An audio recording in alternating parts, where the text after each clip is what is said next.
I'm thinking I about told talking you, about. bro. I'm thinking about talking about all the Kenpachis. I'm I thinking told you, about it. bro. That shit gas. I didn't lie to you. I'm thinking about it. You just needed some sparkly animation to see things clearly. You might have been right. Y'all might have been right, man.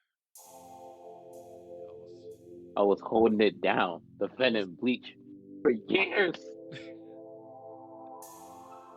I really think that was a series that had to come around though, like in a revisionist sense, where I'm like, Yeah, Big in it perhaps that wasn't was just a Tokyo. you little I too though. wanna be harsh. big in Tokyo. Big in At one Tokyo. point, it I was wanna be big everyone. in Everyone was Tokyo. shitting on it. I'm like, Big in bro, it's Tokyo. nowhere I near wanna as be bad as big what in you guys are Tokyo. saying. Like, Big yeah, in it's falling Tokyo. off a little I bit, wanna but be like, big in damn, Tokyo. they Drink were all the acting like it sake had I a want. Naruto fall off. I Read was all the like, manga hell I nah. want. Wear all the This bait shit that I didn't want. betray what it was Buy all about. the J's that I want. Be with any girl that I want.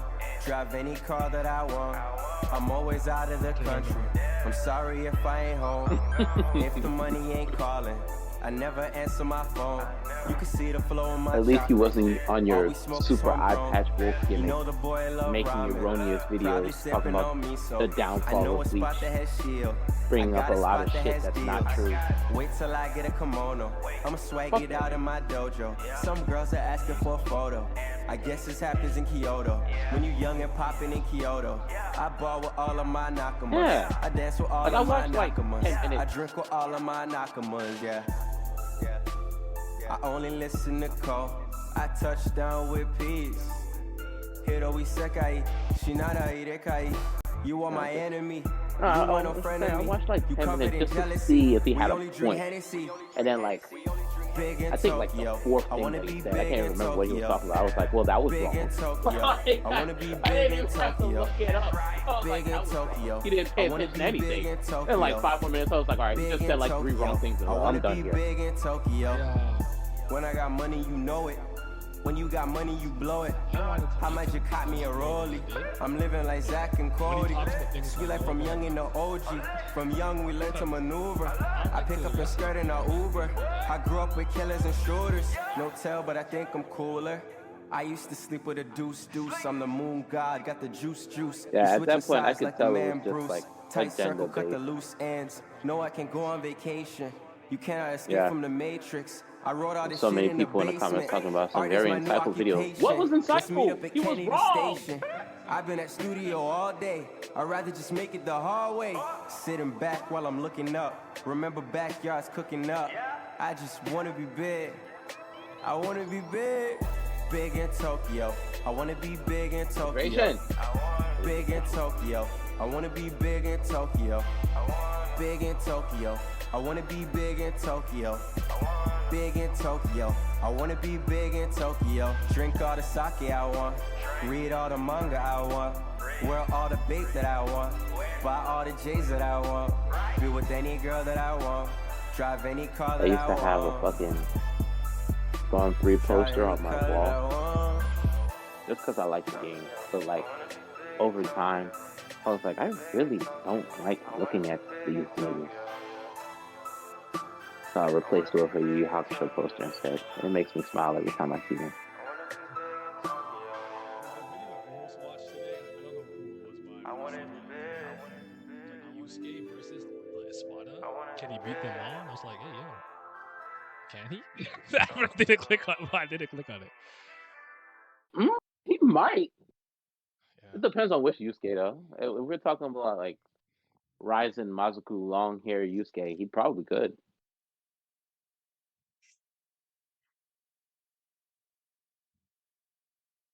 I don't know what he's gonna do for Baragon, but Yeah, that wouldn't be maybe impossible. Spirit Gun him to oblivion. Let me get my ring light because this is not working for me right now. Give me 1 second, people.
hopefully that's better. I'm looking like a fucking unlockable character. No, it's not that much better. Oh, there you go. Just kind of see me. I know I'm dark skinned. You know what I'm saying? There's not a new camera angle. You're, I'm in my living room, but my living room's kind of like rearranged because my sister had a party. no, hold on. You're not gonna talk fast after that comment. You know you're what? What? Wait, Don't pretend like you didn't just say what you just said. what did I say? You are a member of the light skin community, sir. This is a filter. Why don't you guys believe me? This is an overlay. It is a filter and an overlay. Y'all gotta believe me, bro. I'm the blackest man alive. You know what I'm If it saying? makes you feel better, you're one of the darker light skinned people I've seen. I'll take it. How's everyone doing? I hope y'all good. So today's video, I wasn't gonna stream today. I'm not gonna hold y'all. I didn't have anything to do today. I was just gonna go sleep. I was gonna play video games, watch a GameCon, and go to sleep. I haven't watched any of the new trailers, and I want to see it. But I saw something on Twitter which inspired me to do this video, I suppose, because like I don't know about you. Did you ever think like big three discussions would like permeate till now, like but like this intensely to this day? I don't know if I saw that coming. I don't know how I thought the world was gonna I, change or technology, but did you? I didn't think the fire would burn as bright, but I definitely thought we were going to be talking about it. But like nowadays, it's overtaking the new shit Yeah, from what I'm seeing. like I'm you like, get your, damn, we got some good stuff now, and they got still like hooked on this like intently. yeah. Like I know One Piece isn't done, so it's kind of like weird to say that, but I get it. But like, when did Bleach and Naruto end? Like 2014 to 2016, like that kind of Yep, time frame. Like, respective years. Yep. yeah, it's almost been like a decade for some of these, and I'm just like, with the amount of fervor and fire and passion that I see the debate still going, I'm like, I don't know if I expected this. So, I could I could yeah, understand Bleach because it came back, yeah, but Naruto fans should be dead. Go away. Go yeah, away. Enough out of you. They're not giving you new shit. Boruto is garbage. I don't want to hear nothing from y'all anymore. Please leave me alone. yeah. Yeah, like power scaling is power scaling. I think that's timeless. You know, Superman versus whoever, whatever. So I guess that makes sense because remember that one guy who remember kind of Curtis kept bringing is Naruto beating Ichigo, and we're like, we don't care. We're not here to talk about that. But yeah, he's like, he said, it's not spitting. I muted Boruto from my TL. I thought it would die down after the two of them ends. Stinkier, it's a stink that never goes away. Hope everyone's doing good in the chat, by the way. You say Bleach Run Back Part 3? No. What kind of? The joke is that we did like 5 Reborn streams after the revisionist history. So like they keep calling it the runbacks. So yeah, but what I was gonna say is like with Bleach, yeah, there was like the comeback of the anime and always people wanting the 1,000 Year Blood War to be animated. So there was always that camp of people. What's the guy who was known for always like wanting? There's a popular Bleach YouTuber who like I don't remember his James name. Hansen. Yes, like yeah, that bozo. But but and then with like Naruto, part of me wants to say it's because I guess Boruto happened, but you know, I But don't. Kishimoto's not doing it. No, I thought he wrote it. No. Does He he even do what doesn't write Toriyama that does? shit. Like, oh, here's like the main points, how you get there, it's up to you, and he just gives it like with Toritaro or. No, that's why I refuse to even like give it a chance because like Kishimoto can do some good things. Mhm. Like he's really good at making fights, and his art is nice, but he not drawing it, he not writing it. So why are you guys still on this? They said he is doing it now and it's still not good. He's the reason Kurama died instead of both, so he's just misinformed. Thoughts on Kishimoto writing Boruto? I didn't know he was writing it. I thought he wasn't. So, well, I thought he was. I actually thought he was writing it the whole time. I know he wasn't drawing it. The artwork was different. Um, Oh, based on they say he's doing it now. yeah, apparently. It'll So probably maybe be a little bit better now, but the so. damage has been done. Mhm.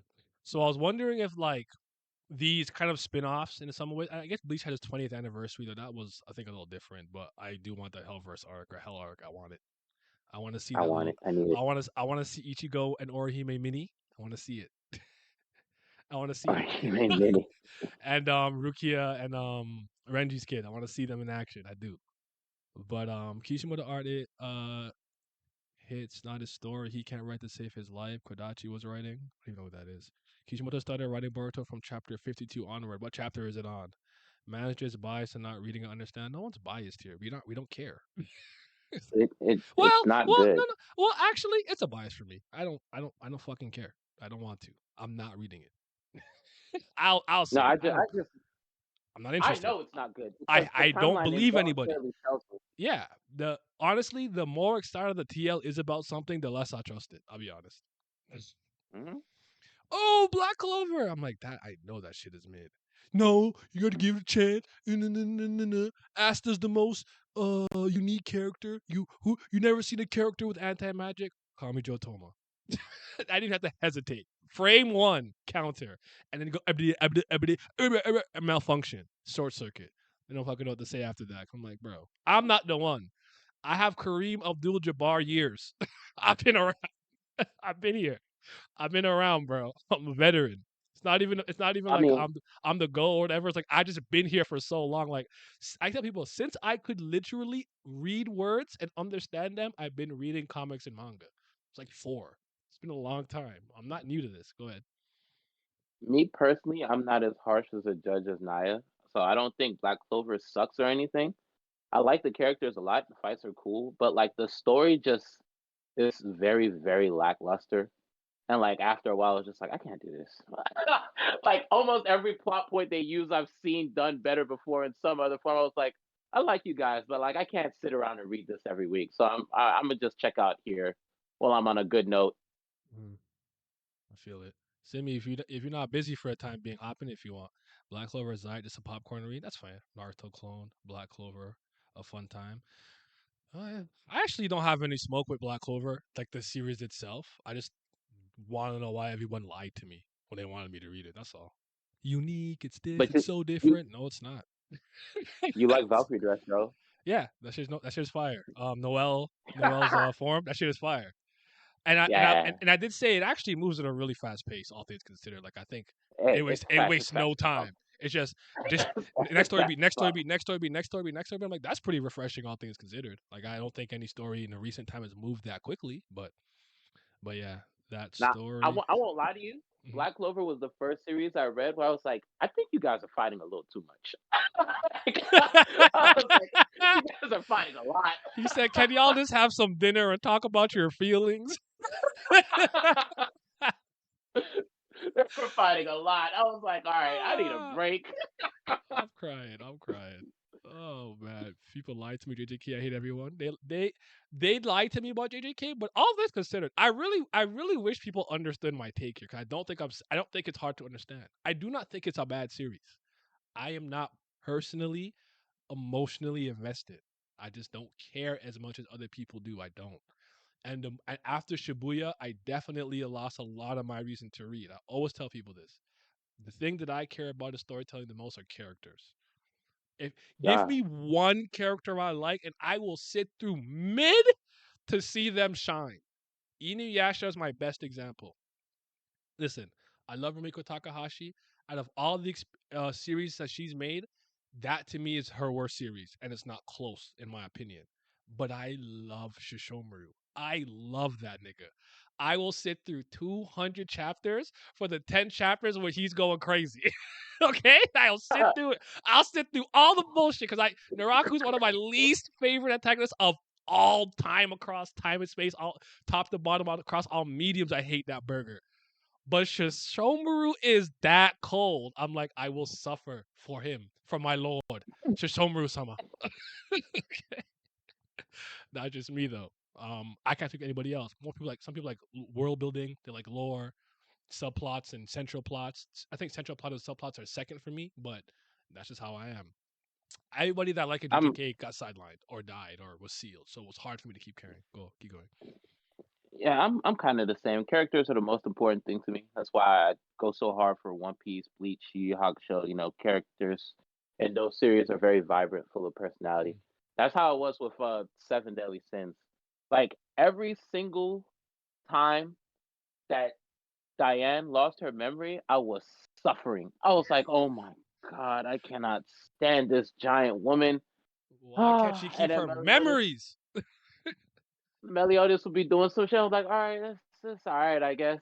But as soon as I show up, I'm like, "I'm here. I'm ready. What's up? Let's go." It's true.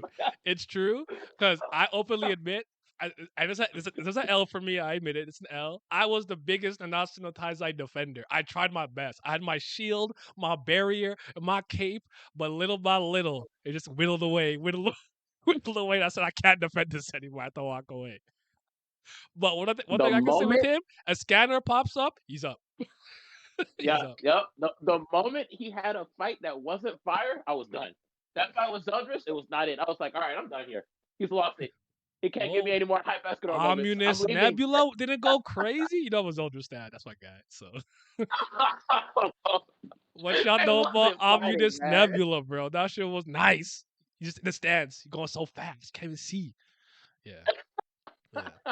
Best character actually ain't close. The Tale of Seven Deadly Sins that downfall was unreal. The JJK weekly fraud allegations are hilarious. I've tried to getting into One Piece so much that I've watched 240 episodes, hoping for it to grip me. It didn't though. Naruto and Bleach, greater than One Piece at this point. I get that it's continuous to some people. That's nothing wrong with that. I actually think by that point, if it's not moving you, I don't think it would. Would you agree with me? If you're 240 episodes in, probably I don't know. Ennius lobbies could That's sway top a lot tier, of ain't it? people, but I think at that point you probably should just move on. It's fine. I would say push through to Ennie's lobby. Hmm. But I had a friend that was just like that. They were like watching, and they were like, "I mean, it's okay. It's not moving me." Then they got to Ennie's lobby, everything changed. Yeah. Like, oh, I love One Piece now. Yeah. Yeah. I've heard a lot of people say that about Kingdom. It's not that it wasn't bad, but they're like the coalition arc, and you know what I've always said. Like, don't tell me to read something because I'm gonna like it in chapter 100. If I don't like it in chapter 1, I could drop it. I don't.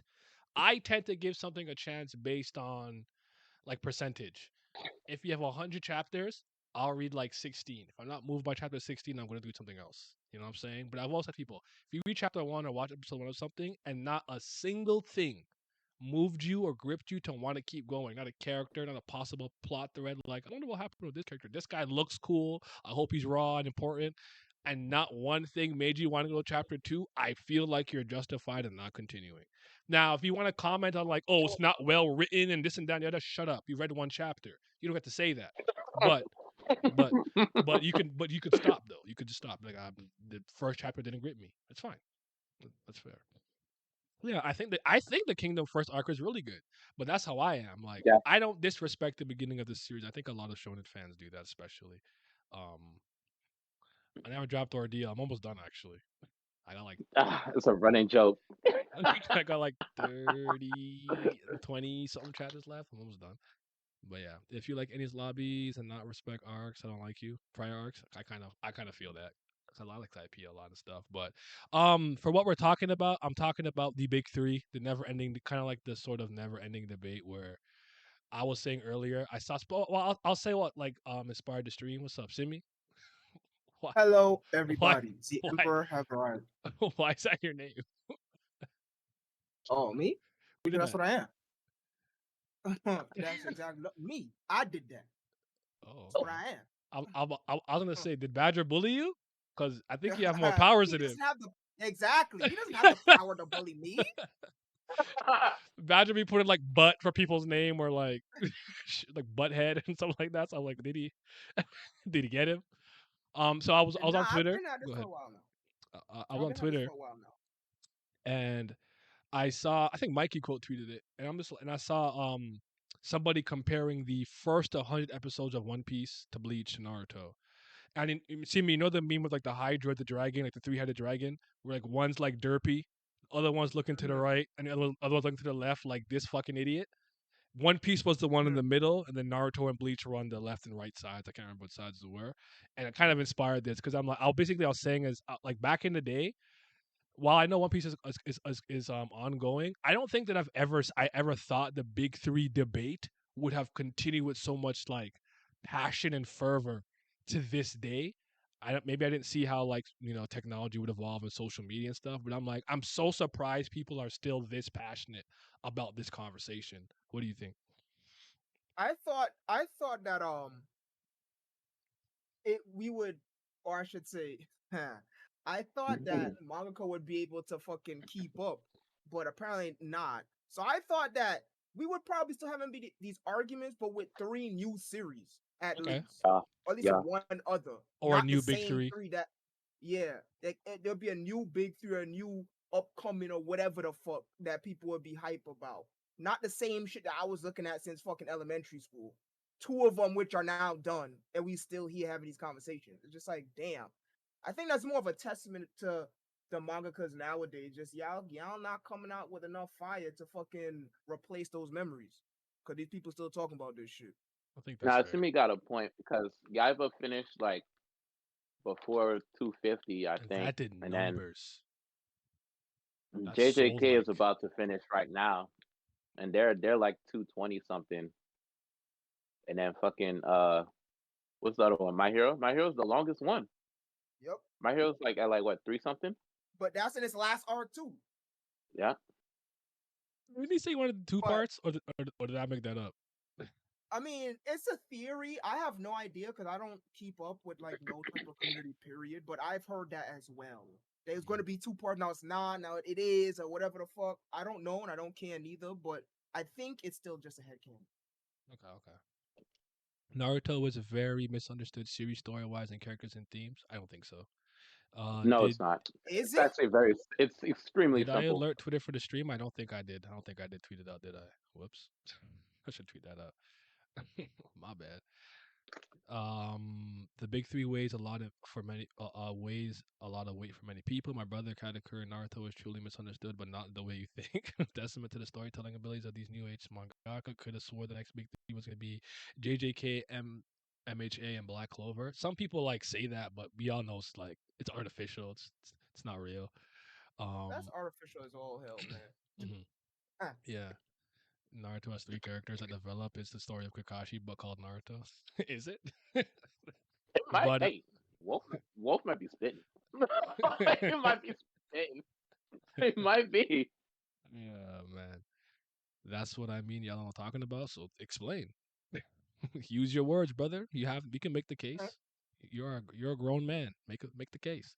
All right. So yeah. Faces. Y'all like court trials? Y'all like looking at legal battles? Well, then I got a thing for you. You can at 8 p.m. Eastern Standard Time check out Z Empire. That's me. That's my home as I play Ace Attorney Justice for All. That's just a game day. Ace Attorney series tonight at 8 p.m.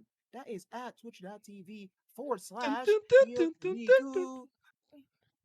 to get my plug in. Hey, fair enough. Yes, sir. You think it's honestly more likely that JJK gets 2 parts than My Hero? Okay, interesting. So we kind of looked up where just so we'll just start the case. We'll start with what inspired the video. He's on the last case of Justice for All. He just finished the Big Berry Circus case with Maximilian Galactic. I'm gonna call him Billy Bob Johns. Billy Bob Johns. That's what? That's his name. No, I'm calling him Max. I'm calling him Max Galactica. Don't call him by his work name. Call him by his shoot name, Billy Bob Johns. We seen Miles. He on the plane. He coming. It's my boy, Young Edgewood. That pop was insane. First off, I said, I know. I missed him. But okay. Damn it. We'll have our Ace Attorney stream. It'll come. It'll happen. 100% it'll happen. But okay. Yeah. So Simi, we looked up where each episode like ended at 100. I think for Naruto it was what was the filler again? I know the filler after it was the one where they tried to unmask Kakashi. So that's where episode 100 I already know this is cap because Alabasta ends at like 120 something. We said 100. So we already saw a lot of gas in OP. And they saying that freaking OP is the brain dead dragon. But now continue. Go ahead. Yeah, I'm yeah, listening. you're right. It's when Ace is around, and if it goes to the Alabasta flashback of Koha and like Vivi when they're younger and talking about the situation in Alabasta, and shit. What was Bleach again? Bleach was Bond. You said the Bound arc. Is that what you said?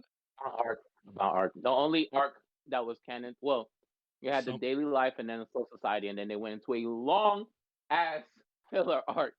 mhm, Ah, yeah. So that's where they all end. So I believe in Naruto. Did you say this is the little mini filler before the Sasuke retrieval, or did that happen already? yes, yes, it's the mini filler before Sasuke retrieval. So what's like the latest thing that happened? Is that the Chunin exam? I don't even remember the fucking order of that shit. Tsunade retrieval. Oh, Yes. okay. So he has to learn how to Yes, they do went to go get Tsunade for a new fucking swirling Hokage ball or some attack. shit. Yeah, Mm. yeah. Okay. He got the cat M to make you rest. I can't believe I remember that. Ugh. Mhm. The power of With nostalgia. Bleach, this is post Soul Society. Yep. Hmm. Oof, see, that's a hard one to beat. Soul Society is a great. I love that arc. I actually kind of reread it. So, Go ahead. like, all three of them, you saw a lot of good gas. Like, all three, Yeah. if like, let's say hypothetically, in a perfect world, there was a block that showed each of these back to back to back for fucking an hour and 30 minutes, and you watch it every week. I think the average viewer would be thoroughly happy. I know I would. As someone Yeah. who's had a phase with each one of these three, I know for a fact if I got to watch these three or their first 100 episodes simultaneously, I would be very fucking happy. I would think that anime was like the greatest medium on the face of the planet. Yeah, We got good arcs out of all of them. I agree. Like no debate. So I wouldn't even be thinking about one is worse than the other because we got some serious gas. That's kind of where I'm at. Generally Yeah. speaking, like obviously I have my preference because I'm gonna tell some of the stories of how I kind of got into each one. But I was just like, at that point, I probably wasn't thinking about all those things. Like that's something I'll think about when everything's all said and done. Yeah, I'll tell you which one I think is the best. But like for me, right? Let's say like objectively speaking, somehow you can measure this, which you can't. One Piece was the worst one. What do I care necessarily? And it's still important to some degree. I'm not saying it's not, but why would I care if let's say each series was 1,000 chapters and they all had the best 100 chapters to then in the end not be the best series? Why do I care that your first 100 chapters or episodes were the best? You didn't win the race. To me, that's like running 400 meters. Like I was winning for 100 meters and everyone else passed you. Okay, great, good for you. You lost. Like that's not a profound statement to me like that. Obviously, you want to capture a reader's or watcher's or player's attention as best as you can, as early as you can, so you want that hook. I would say every series has like a seatbelt moment where you strap in for the rest of the ride. You know, for me, for One Piece, Yeah. secretly it's Baratie, but I'll say it's the Nami scene with Arlong stabbing her arm. Like that tremendously moved me. I'm like, nah, I'm here, bro. This is it. I was so emotional. Also, man, I'm fighting fishmen too, bro. Fuck these niggas, right? I was like, I was on that gimmick. I think I told this story once, but I'm gonna tell it again here. So like the very first thing I saw in Bleach was Ichigo versus Kenpachi. So I had not originally seen like the first whatever episodes up until that point. I'm in New York. I'm at my cousin's house. Right? Let's go. he put he put this on and I'm like, wait a goddamn second. This is the anime that my swimming instructor for Bronze Star was talking about when we was swimming and doing our exams. He kept talking about this bleach and purify the soul by cutting the hollows and blah blah. I'm like, oh, I'm like, yo, episode one, because he had like this is kind of like when we started getting satellite stuff, and he can like save episodes. So we actually had like the first 10 saved. So we ended up watching it, and that's how I got into Bleach, and I thought it was cool. I didn't love the beginning as much as I did like the first time around, because obviously I already saw like fighting, so I was like, damn, I gotta like warm up to it. But it was good. It was good. And for a long time in my life, you couldn't tell me anything was better than Naruto. I always admit that. I'm not gonna act like I wasn't a Naruto tard once in my life. I was. I had weighted ankles. I had weighted weights on my ankles. and I'd take them off in basketball, playing ball or football or whatever. Like I'd had to rock Lee like ankle weights, like, and for a long time I probably would have ordered it Naruto, Bleach, One Piece. One Piece was the last one that I tried out, but that's the one that emotionally gripped me the most. And by the time I caught up to its latest chapter, it was over. I was in there. I'm like, yeah, this is the one for me. And I have a natural, and I really do like pirates and whatnot, so I liked it. So yeah, I just thought that this would be a good launching point to just talk about like the never-ending debate of the big three and all the debates that I see. Like, and it's not like another one that I've seen a lot recently relates to power scaling because Luffy just achieved a new form, and anytime this tends to happen anytime a major character in a battle shonen that's well known gets a new form. This happened with Ultra Instinct. The first thing they're like, now can he beat Superman? Like they always do this shit, right? So with so with Luffy getting Gear 5th, I've seen a lot of now can he beat Ichigo? Now can he beat Naruto? Blah blah whatever. So I thought this would be a good launching point. But Pat, did you want to chime in on the first 100 episode stuff? All right. So I started. Well, let me rephrase this. One Piece was what I was exposed to first, but it was that bastardized version that 4Kids was putting out. So that doesn't even really count to me. That wasn't One Piece. That was fucking 2 Piece or whatever the fuck. But I would say that was just peace. That's it. That was just peace. P-E-A-C-E. But I'll say that in the first 100, Naruto was the most consistent. Like it wasn't. I was not too high or too low on any arc. Like everybody loves Chunin Exams and they think it's one of the best, but I was never in that camp. I always thought Chunin Exams was all right. My fervor for Naruto didn't like burn super hot until Itachi was introduced, and then we had the Tsunade retrieval. That was okay, but then Sasuke retrieval, which is after the first 100, was when I was like, "Yo, this is the greatest shit ever." I was like, "This is one of the best shows I've ever watched in my life." I would say Bleach had the quickest start because I told y'all the story a long time ago, but it was fucking late in the year. It was about to be New Year's. I'm warming up food downstairs. Bleach was on the television on Adult Swim because I always left the television on Cartoon Network. I seen Ichigo and Renji fighting in a fucking street. I was like, all right, well, he got like a lot of markings over his head, so that he must be a bad guy. And then his sword is big as shit. It's typical main character vibes. Then it was like, what's your Zanpakuto's name? I was like, what's he talking about, Willis? And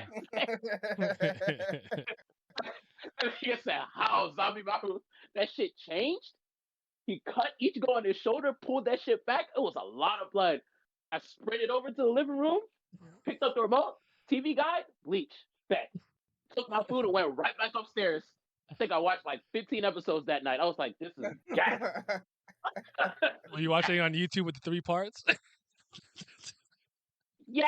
Remember when YouTube always had every episode in 3 parts? Yup. Parte 1, Parte 2. 9 minutes. If you found an account with like the whole episode, you had to fucking subscribe and then watch everything as fast as you can because you knew that account was going down. Yep. You had to get early. Back with the good subs too.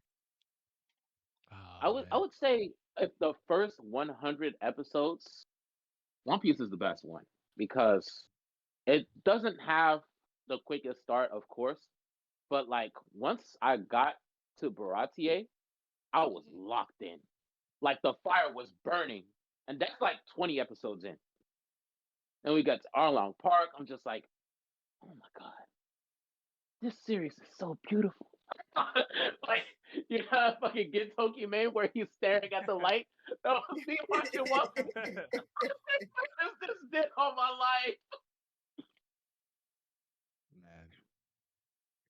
But yeah, they all had like I'll throw each fandom a bone.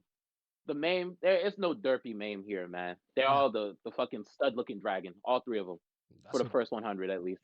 You might think one got a harder scales or something or better fire breathing, but I don't think the first 100 episodes of each are bad. Like I enjoy all of it. I probably I skip fillers by the way, so That's not gonna do me. Absolutely. I probably agree with Pat that One Piece, I think, arguably as objective as we can get, has the best 100 episodes because we got a lot out of those 100. Not only in the amount of arcs, but building the cast and fights. Yeah. Naruto and Bleach took the time to warm up into that, and then we started getting them back to back. But One Piece is pretty much right off the bat, because even I would say even the way fucking Luffy beat fucking Buggy ass was raw. And so it's like, cause like I felt like that was an actual fight versus Naruto's first episode with fucking what's his name, fucking who even remember this nigga, man? Mizuki. Fucking and The on the secret Cartoon Network scroll. version, in the Cartoon Network version, this shit was censored. We didn't even see it. That wasn't a fight. That wasn't a fight. They censored that shit. And then Bleach, I would say, had the second best, but Hollow not no real fight. I mean, like, they were scary, yeah, but ain't no real fight. That's just for your appetizer.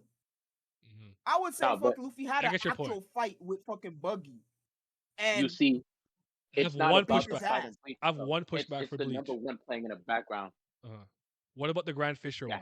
Because of his mom dying to Grand Fisher. I argue that's the first like real emotional conflict at the very least. I get what you mean, like I'm trying to see some sword play. I get what you're saying though. I got you though. But I think the Grand Fisher one was good.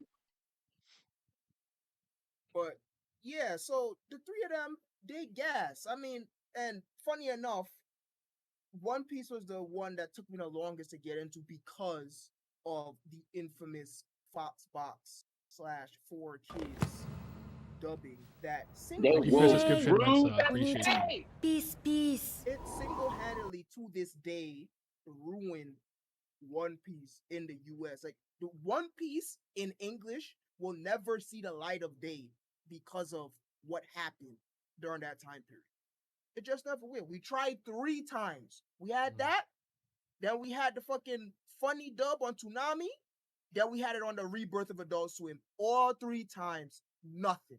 So that initial English single-handedly ruined this for like at least a generation and a half people, myself included. Which is funny enough because One Piece is the one that took the longest for me to get into, but I would say is the best. Unfortunately, I hardly remember shit about Bleach. I was listening to y'all talk about Bleach yesterday, and it's like, did I even look at this series? What the fuck is y'all talking about? I don't know none of this terminology y'all talking about. I had to brush up. Unfortunately, Naruto is the one that I had the most experience with. But, and funny enough, I got into Naruto Bleach the same exact way via a fight. Very first thing I saw of Naruto was Naruto versus Sasuke, and the very first thing I saw of Bleach was Ichigo versus Grimmjow. But, and not the final fight either. When it was in the street. When he was bouncing with the fist up? Oh How you bouncing? Grimmjow did that boy dirty. Oh my goodness. So, yeah, it's like I got to sort of peak of all these very high top for 2 of them, and then the third one I just had to pretty much go in blind and try to restart from 0. And I would say you're not going wrong with any 3 of them just off of the first 100 episodes. I don't see the point of the meme because all 3 had fire 100 episodes. Some might be slower than others, but regardless, we got extreme gas out of all. Like, you could easily say that during that time period when those chapters were coming out, it was a good ass time period. Not only for Shonen Jump, but just Shonen manga in general. Bro just said Zabuza arc into Chunin exams is the best 2 arc sequence in all of Shonen. He must be trolling. He has to be. He ain't read no manga. He's trolling me. He's trolling me. Yay! Thank you, cuz, for the subscription. I'm gonna catch up to the comments. My bad, y'all. I appreciate you. Bro, Impel down to Marineford is right there. Yeah, I'm not Damn it, big on I'm that. really far behind. Lando Wade's a tuning exam through Sonata arc is a crazy stretch. Lando Wade's pretty good. Soul Society was peak first arc. First 100 chapters of One Piece was gas. I didn't love One Piece until way after Sky P. And Soul Society was second arc. First 100 of One Piece was aight. Soul Society arc was goated. Moment I was sold on One Piece when Buggy was executing Luffy at Logtown. Okay. I just funny that almost made me drop the series. I was so mad. The first read through. Naruto was such a good series. Now I went from weighted ankles to doing gear second poses. Weeaboo, I score a goal and hit the gear second. Yes, sir. Baratie arc was what got me into One Piece. Yeah, same. That movie. I always talk about the East Blue legend, the Don Krieg. You already know. My friend verbally described Bleach to me until I had internet to watch it myself. That's funny. That Luffy Toons argument is so stupid. I'm guess you're talking about the power scaling across all characters. By the way, I do think Luffy is the weakest out of all three. I never didn't think that. I'll say most people don't realize horrible pacing when first watching anime, but watching Naruto, that shit was killing me with how slow it was with wasting time. These days, Shonen Jump manga have their hook moment significantly earlier than the big three did. I think I agree with that. One Piece anime pacing is killing me, bro. Oh, well, I don't. Well, I understand the anime at this point. Hot take, in my opinion, Naruto's second part is way better than part one in story and character and themes. Then okay, Dons have it easy these days watching anime. That's a hot take category. Part one survives off hype. 2 years ago, One Piece was clearer than Naruto, then Bleach. Even though love to death Naruto, not much Bleach, but post time and Wano destroyed everything. One Piece was the best. Bleach second, cause early slice of life wasn't moving me. Naruto, I felt that runtime every single episode. Buggy Dang, Zama. post time skip. So Shinsekai and Wano kill One Piece.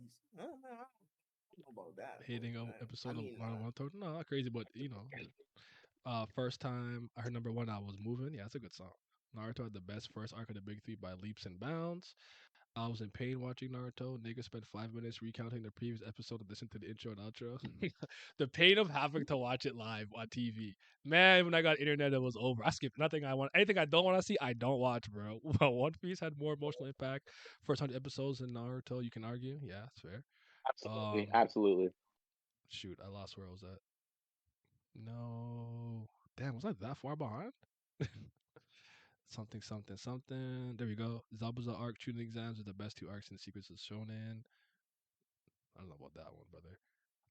First thing I experienced in Naruto was Ninja Storm 3. I was gassed. Damn, that's the worst. I know a lot of people like that because the Ninja Storm was selly. Like, yo, what am I missing? No, I had some friends that got into it through Ninja Storm. I feel you. Started Naruto, looking at the big picture of OG Naruto. I'm glad I'm not trolling. All right, man. You know, it's each their own. I'm not mad at you. It's your opinion. I disagree with you, but fair enough. Comparable to Water 7th and its lobbies. Hear me out. There's the first 100 episodes of Fairy Tail compare. I'd have to remember what happened. So just give me 1 second. Let me catch up first. I'll come back to you. JJK Shibuya might be better than any of the big three arcs. I don't agree with that. Of the big three, the first one I watched was Bleach and was hooked from episode 1. Adult Swim, Late Nights, No Sleep. Remember that? Now there was great arcs, but Water 7, Teddy's Lobby. That's my favorite stretch of fiction. So, in general, well, the long arc. I do not exclude the Davy Back fight. The Davy Back fight to post Andy's Lobbies is my favorite stretch of fiction. Bro, Rock Lee vs. Gara is one of the most iconic fights ever. Yeah, that's true. Marineford is the best work out of the big three. Tower of Heaven is a great arc. Now I really think post time skip One Piece is extremely bad. Katakuri finally got a good take. Shibuya isn't the best JJK arc. Okay. Hold on 1 second. His name is Katakuri, though. Maybe he's a Katakuri What's stan. going That's on? it. I don't know. Okay. What the hell happened in the first arcs of Fairy Tail? I don't even recall. I'm not the one to tell you. Like, I can't tell you. No. I only watched 10 episodes. That's it. Like best in my mind, I remember the Orion Seis, the Cobra, cause I like that nigga, but then Natsu beat him with a yell, and I was pissed. I think Jalal or one of them came and he had to eat like the crystal to like drag it up and fight that dude. I think he fought a wind guy. Like I don't remember it well enough to say. I don't remember it.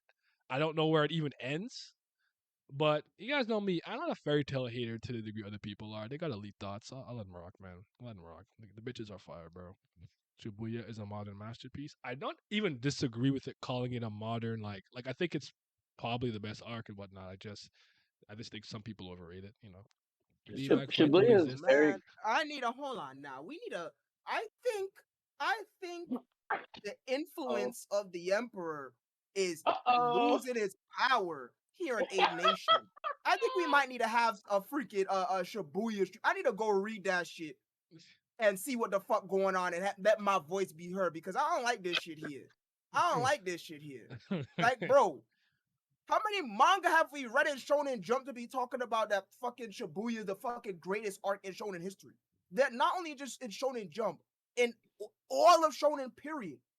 We have other magazines that focus on this demographic. Yeah. What the fuck is going on right now? Nah, I think we gotta rectify this. We gotta do something, bro. I can't speak for everyone in the comment section, but it is one of those things that used to bother me a lot when I was younger. You know, at this point in my life, like you say something outrageous to me. I'm like, you know, you live your life. You're only anime with your ticket. Okay, I won't say anything more about it then. But like, you know, live your life. Like, I will say this. I will say this, and I'm just sorry to cut you off, Naya. go ahead. Shibuya is a very good arc.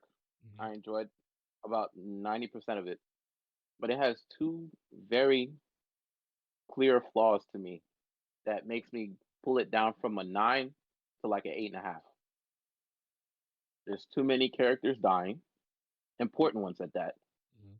or being removed from the situation. And the ending was very jarring, lackluster, and kind of sloppy, to be honest with you. I agree. Like there was no sense of finality to the arc at all. Yeah, I didn't like how they did that, but even with some of the chronological order, like, but it, you know, it is what it is. For me, it's an 8. I I give it said an 8. it. It's, I give it it's an 8. top 10. Hell no, it is not See, top 10. what always kills me with like certain things is I feel like I have a very tepid take and people lose their mind. Like, what should be to you? Say 8 out of 10. It was a really good arc. What? 8? And they lose their like I literally feel like Stephen A. When Stephen A. said this, I fucking felt it. He said, I think out of the 75 years of the NBA existing or whatever the case may be, I think LeBron James is the second greatest of all time. And you guys act like I said his mother should like die in a fire in a volcano. Like I don't know why this happens to me because I don't like it as much as other people. They get mad at me because and then they try to pretend I didn't understand it. I'm smarter than you. I definitely understood it. I am much more intelligent than you. I know I understood it, right? Let's say I don't miss stuff and some things I don't get because the level of care and like how much I look at every nook and cranny depends on my personal investment and enjoyment. I always say this: the more I care, the more I'll notice. Don't act like that's not the case. But I ain't nothing worse than someone trying to tell me I didn't understand something because I'm like, bro, you're not like, no, we're not doing that. But anyways, I will I will say each of the big three has at least two arcs better than Shibuya. yeah. So you gotta remember, Yeti. The reason why they get mad at you for saying an 8 is because their scales operate on a 3 out of 10. 8, 9, and 10. That's it. So 8 is their lowest score. Some of them might be a little bit more advanced and have a 4 scale. So it's 7, 8, 9, and 10. The majority of them only have a 3 scale. So you gave it the lowest score that you could give in a book. It's like sometimes I'm like, oh, you know, I didn't like Skype that much, but a 7 out of 10. I'm like 70%. That's fine. I can live with that. And let's move on. Bro, you know, like 70% is not gonna throw me into a frenzy, no matter how much I like the narc. Like, all right, 7 out of 10. That's good. You know what I'm saying? You don't realize how good 7 out of 10 is. That only that pass a half in grade. That's way above more than 50%. What the fuck is going on?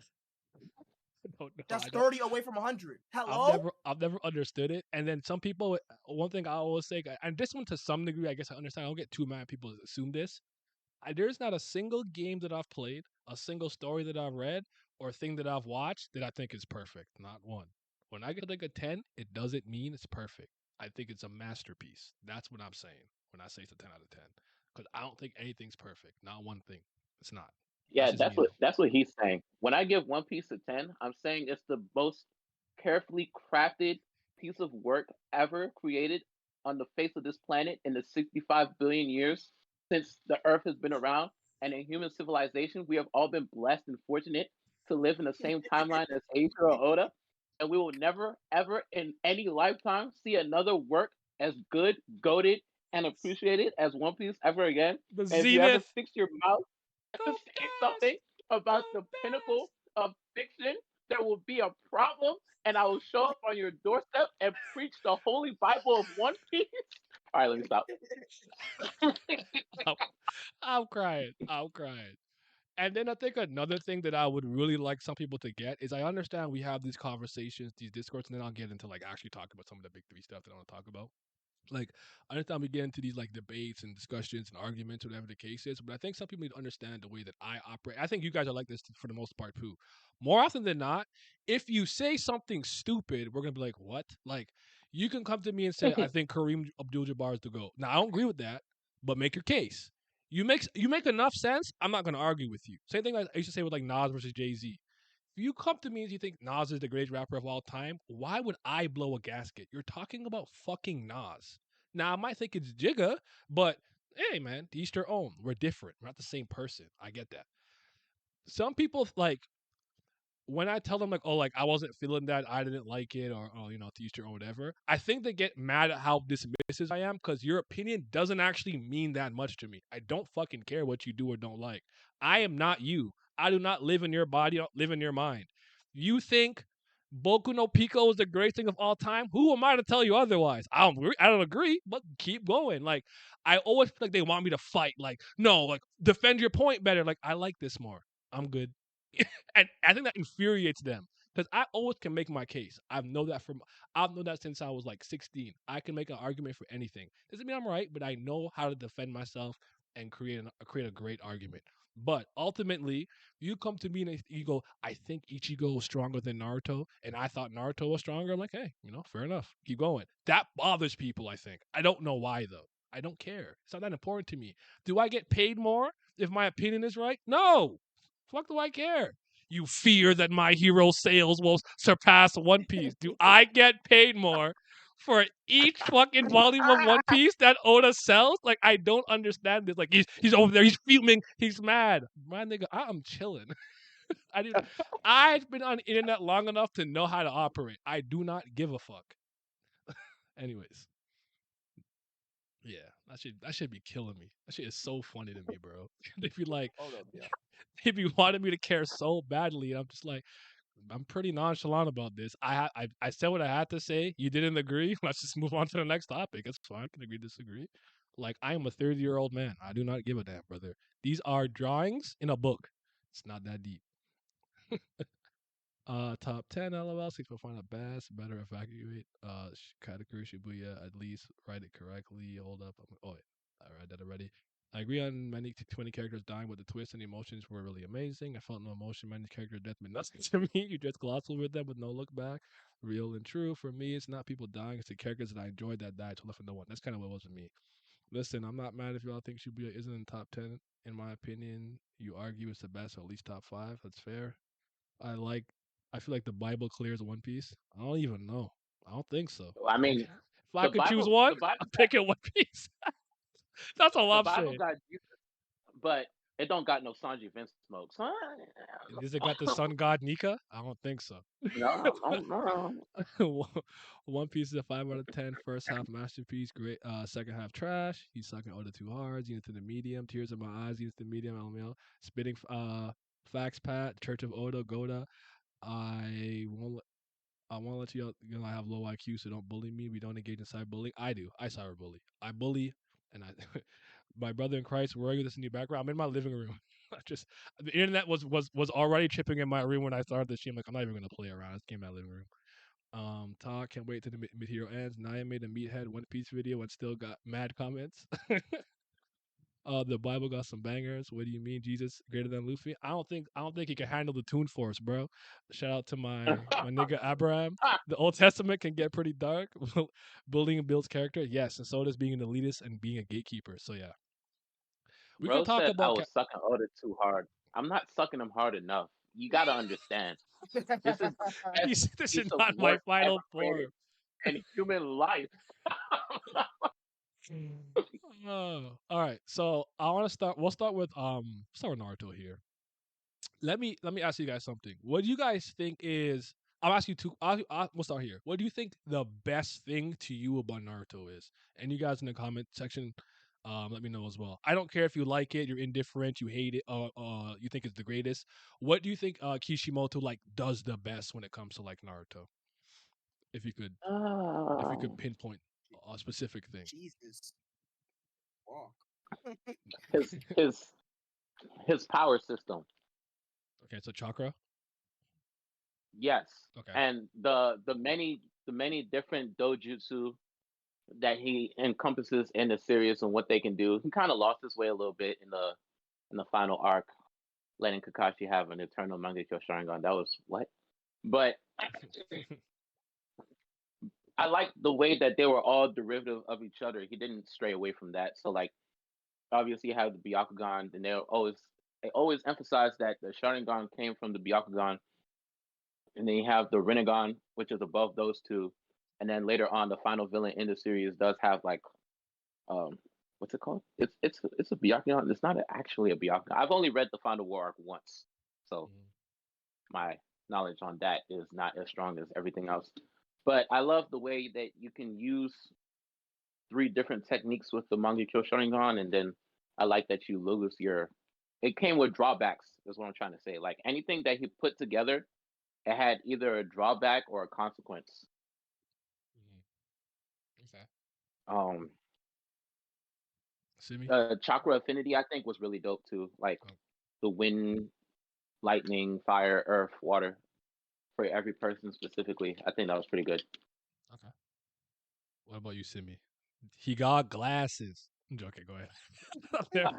Oh, oh my god. That's the one of the greatest. Um. Uh. I think I would say aesthetics. He probably Okay. does aesthetics the best.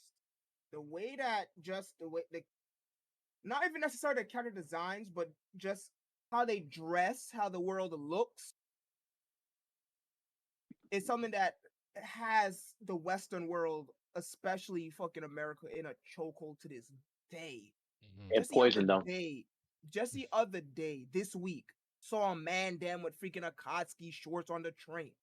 I think I have an Akatsuki durag, so I can't say nothing. But I didn't buy it. Oh, I have Akatsuki cloak. So there you But I go. have like 4 One Piece durags though, so you know what I'm saying. So, I have Yeah, there you no go. Naruto merchandise. it's just for me. It's just the one So durag. Go ahead though. hey man, listen, we was Naruto back in the day. We was running around here with our arms. We was running around here with our arms behind us. We was doing fucking jutsu signs. I We never be really did that. yeah. Honestly, the Naruto ones I think I really did. But you know how Itachi used to have his arm in his. I used to walk Yup. around like that. Yup. All of it. All of it. We was trying, bro. I was trying to run up tree, mark where I get my fucking foot up, everything. We was doing everything. Brother. I'm sorry. Oh god. But But anyways, I think aesthetics. Yeah, I think aesthetics because people just I think his power system fell off, and y'all agree. So I can't give it to that. I think, but I do think the one thing that he got just consistently is aesthetics. Just the way the characters dress, their clothing, shit, even how their moves look and whatnot. Just people just really like that shit. And you just see it everywhere from the like the Jonin jackets to fucking Akazi cloak, headbands, all type of fucking Uzumaki swirl, all of that. The Sasuke, I mean the Uchiha fan, all of that. They just really like the fucking aesthetics, and quite frankly, I think he did a good job with them. I used to be such a fiend for hand signs. I see niggas doing hand signs. I used to lose my mind. Like, yo, what you about to pull out? Look it up. I used to be so gaga for that shit. um, for me, oh jeez, I was hoping when you guys were talking, I'd come up with something, but Right? Oh my god. I was hoping to come up with something. Like I could tell you things that I like, but as an author and artist, what is Masashi Kishimoto, in my opinion, the best at? Thinking power's gonna make sense. I do think Naruto has cool clothing aesthetics, and I like how sometimes technology and like they be in like sandals and shit, but like they have like some pretty crazy technology sometimes and whatnot. Ooh, No, come on, man. We got to be nice to Naruto here. This is the No, first no, no, 100 no, no. chapters. Just give me. Not. It's not even about the first 100. Just in general. It's just. Oh, I probably agree with you. Like Chakra, I know it kind of falls apart at the end, but I don't think it's a bad power system at all. It's very serviceable. It works well. I even like. I know that has some overlap with Hunter x Hunter because they're both a reference. I can't remember what it is, so they're referencing. They're both referencing the same thing. But I remember when we learned that, like, because Haku had like ice and wind, or was it water and wind? Those two together, that makes the ice Geki Genkai, stuff like that. I'm like, oh, that makes yeah. sense to me. That was all pretty cool. I'd probably go with that. So I probably agree with you, Pat. Probably go with the power system. And in a series where might makes right, having a energy and magic system, whether it's soft or hard, that works well is very important. So it's a good thing that he had a pretty good grasp on that. So yeah. The thematical themes. Cycle of Hatred really did something to me. I like it. They said probably fights, storytelling, fights. Um, I think the power progression was great until the end of the war arc. Okay, the characters are pretty good. I like them. We Naruto tired here. Kubo did the best aesthetic in my opinion in the big three. Naruto runs. That was a phase when Ibuchi crazy. I was Kishimoto. I'm not gonna read. I'm not gonna read that. Talk about the peak storytelling. I mean, we don't agree with you on that. You got to make the video. Bleach cosplay never really caught on the way Naruto once did. I even agree with that. My goat and I hope you have a good day. Hope you're well too, Abdel. Y'all such haters. He's better writer than Oda, in my opinion. That's crazy. It's hard for me to answer that question. Bleach A little bit of characters. everything, but not one thing particularly stood out. I think that kind of makes sense to me. Like, he didn't have one standout stat. Like, this one's 100, the rest are like 60. You know? Does that make sense? Yeah. Go ahead. Yep. Well, I was 100% just gonna say agree. Bleach characters wear a Shihakusho, which is extremely Japanese. So it's like it's not anything that stands out too much. Only thing he does is put a captain cloak over them. Mhm. It's the color pages and stuff that when he's drawing the characters in a natural setting, that's when they look cool as shit. Mhm. But just for the sake of like not like saying something good, I do want to say this. I've always thought Orochimaru was a really good villain antagonist. I like him. He's dope. I like that guy. I think Naruto versus Sasuke Part 1 is still one of the 10 greatest anime fights, one of the ones that I've seen. I think that's a really good fight, and I think it's very well animated. And even when I reread it in the manga in color, I liked it. It was really good. That's a really good fight. And I remember, It's an amazing fight. yeah, that's a very fucking good fight. So like, it's not all bad. And I used to be a Neji stan, but that I lost. I lost there. You said who has the best raw character design? Who has the best character In design to Naruto, me? you talk about one character or like which series has the best Oh, I think he's What do talking you mean about. in general? I think he's talking Like, about. in general? Oh, if you're talking in general, it's Kubo. I think it's Kubo Yeah, for it's gotta be design. Bleach. For design. For design. We'll get to that. But do you have one for Naruto? Like a best character design? The best character design in Naruto. Mm. I kind of like. I Um, kind of like how Neji looks. Probably go with Neji. uh, that I'm shit's really cool. impartial to the Uchihas. I really like uh Sasuke, like and Shippuden, Itachi overall. Madara, young Madara specifically, he looks so fucking cool. Mm. Um, I like Tobirama's design. Minato, Mm. Minato looks cool as hell. Like his Hokage cloak just different, bro. It's different. Yeah, it's clean. Simi, you have one or not? Single best? Oh, You had one in there. shit. Honestly, it low key might be fucking Itachi. I'm not mad at that. That makes sense to me. So, Six Paths Naruto, no lies, great design. That's a good design. Naruto Six Paths. Minato needed extra swagger on his quote. I respect it. Okay, so for Taite Kubo, what is the thing that you think Yeah, he does the best? There's a reason why I'm asking this because he I'm going to ask a general question after we talk about all the three. But go ahead. okay. He is a master at making great characters. And not only Speak on it. is he great at making characters visually appealing, it's the way he humanizes them that I absolutely adore. It's like they're real people sometimes. I'll give two examples. So the first one is now you kind of alluded to it earlier when you were talking about Ichigo versus Grand Fisher. When Rukia was watching Ichigo fight, she was holding herself and remembering when Kaien fought the what's his name, Aronero, when he was a Gillian before he became an Orankar, and she was remembering the speech that Ukitake gave her about like how a man has two fights in his life to protect something and then protect his pride. Mhm. And then she was telling herself like even if Ichigo dies here, you can't interfere. And like you can look at like the subtle hints, like when he's drawing, like the way she's looking down to the side, just like how a normal person would when they're remembering something painful. And then like we get the full meat and potatoes of it later when we get the backstory. We're like, oh, that's why she was like that back then. And then another one is Orihime. You know why Orihime gets so much hate in the anime community? Because she's a very sweet girl. But um when Yami and Ulquiorra first came to the world of the living, and Yami like backhanded her and she got fucked up because Ichigo was struggling with White trying to control his Bankai and stuff like that, so he lost. And Ichigo, like he's like a regular teenager, so he got depressed that he couldn't protect his friend. And Orihime like wanted to cheer him up, like, "Yo, I'm fine," but like she couldn't do it. But Rukia came, cheered his ass up right away. So then later on that night, she's letting Rangiku stay at her club, at her crib. I said club, crazy. But Rangiku's like, "What's wrong with you? Like, you're not like your energetic self." And like, she's feeling guilty because she's like, "Yo, I like Rukia. She's my friend, but she's able to cheer up the boy that I like that. I can't do anything. Like, that kind of makes me jealous. I feel bad. Why am I not jealous of my friend? Like, that's regular human emotions of a teenage girl. You don't really get that in like most shonen manga. Not really.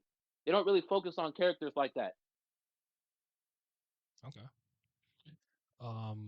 Before you go, Simi, they said fights and character designs. I don't know. I watched the anime. Artwork, it ain't close. That Yuruichi panel had the horny motherfuckers in the strangle. the one where she's in that cat mode at the very end. Character Ah, emotions, character relations with their abilities. I think that's a really good answer. But yeah. these characters too are boring to me. Not saying he didn't write them well, just me who don't like them outside of hype. That's Five, fine. It's five, not gonna appeal to everyone. 5 ads. Why Twitch is fine. I'm gonna steal something you said yesterday, and I'm gonna make his and say his poetry, but also Ronaldson swag. He's definitely the best in terms of entrances.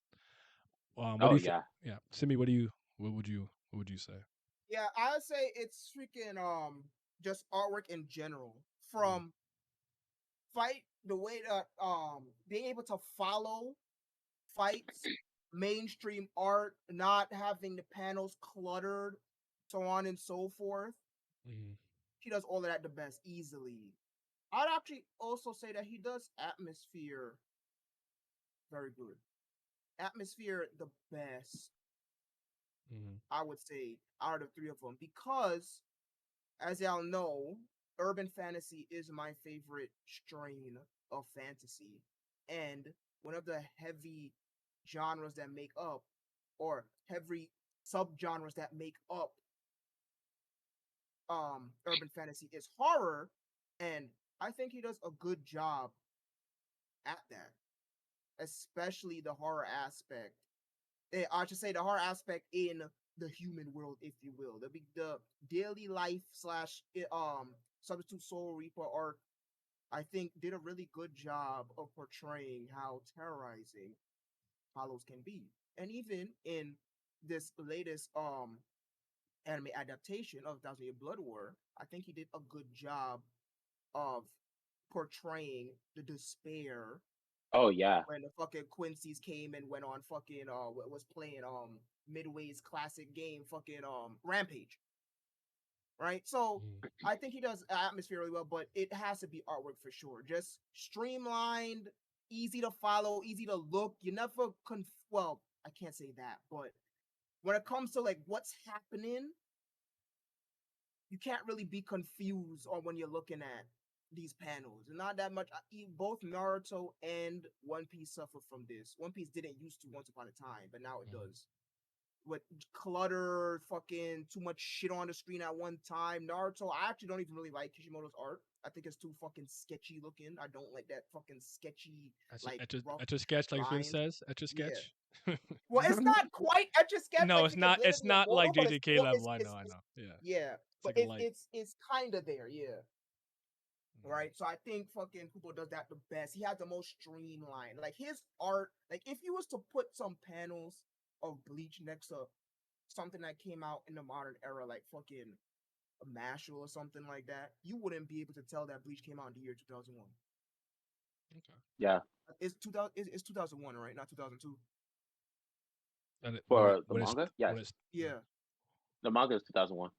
Okay, yeah, I got it. So yeah, Mhm. yeah, you would not be able to tell the time period in which Bleach came out. So I think I would say artwork for me is my answer. Okay. Yeah, artwork is obviously a really good answer. For me, I think out of all this, actually, that's not necessarily true. I'd say my opinion on each series or where I was with them, all of them changed drastically. It's just that some went in the other direction. Where like I would argue the older I get and the more I try to revisit Naruto, or I talk about it, revisit it, the less I like it. With Bleach, it has the opposite effect, and I think that was true from the last year when we did the revisionist history, where I haven't kind of reread it. I'm like, I'm looking at this from a different perspective, and I liked a lot of things a lot more. But I actually want to say something that I think might shock a lot of people. I actually do think he has really really well written characters. Um, Let's like go. it's funny because this is my favorite character in Bleach, but totally forgot about Byakuya losing his wife, disobeying the nobles, finding Rukia actually being his like sister-in-law type of thing, and how much of an effect that had on him. That's where a lot of his aloofness comes from. Because when you see him as a young kid, what does his grandfather say to him? If only he could control his what? His temper. He's a fucking wild child, Yep. right? Yep.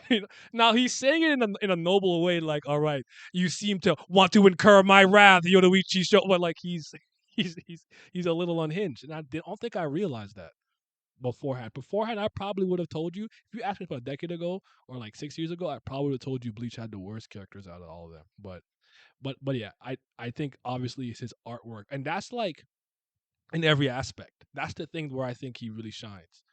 It's the characters, designs, the fights, how your eyes flow really well when you're watching a fight. One thing that what very small detail, I think he does this really well. I like when a character is caught off guard. I think he does that really well. When they even dodge an attack, they barely dodge. It looks very believable to me. There was one that I was reading the other day because I was kind of rereading it like when I was waiting for the upload, so I was kind of reading it, and I think this is when Shinji puts up an Aizen, and he's going for it, and Tosin comes out of nowhere, and he dodges that by like a breath's hair, and Tosin like, yo, I tried to lob your head off from the left eye and above, and I'm like. All those near dodges look really really clean. Like if you ever revisit it, look up for that, and he does really good emoting with facial emoting, like things said earlier, like someone's kind of sad and they look down to the left like a human would when they want to avert the gaze of another person. So this thing that I noticed, whatever. But I actually think Katan's answer with character emotions and character relations with their abilities, that's a very good thing he does too. So I definitely think that's a great answer.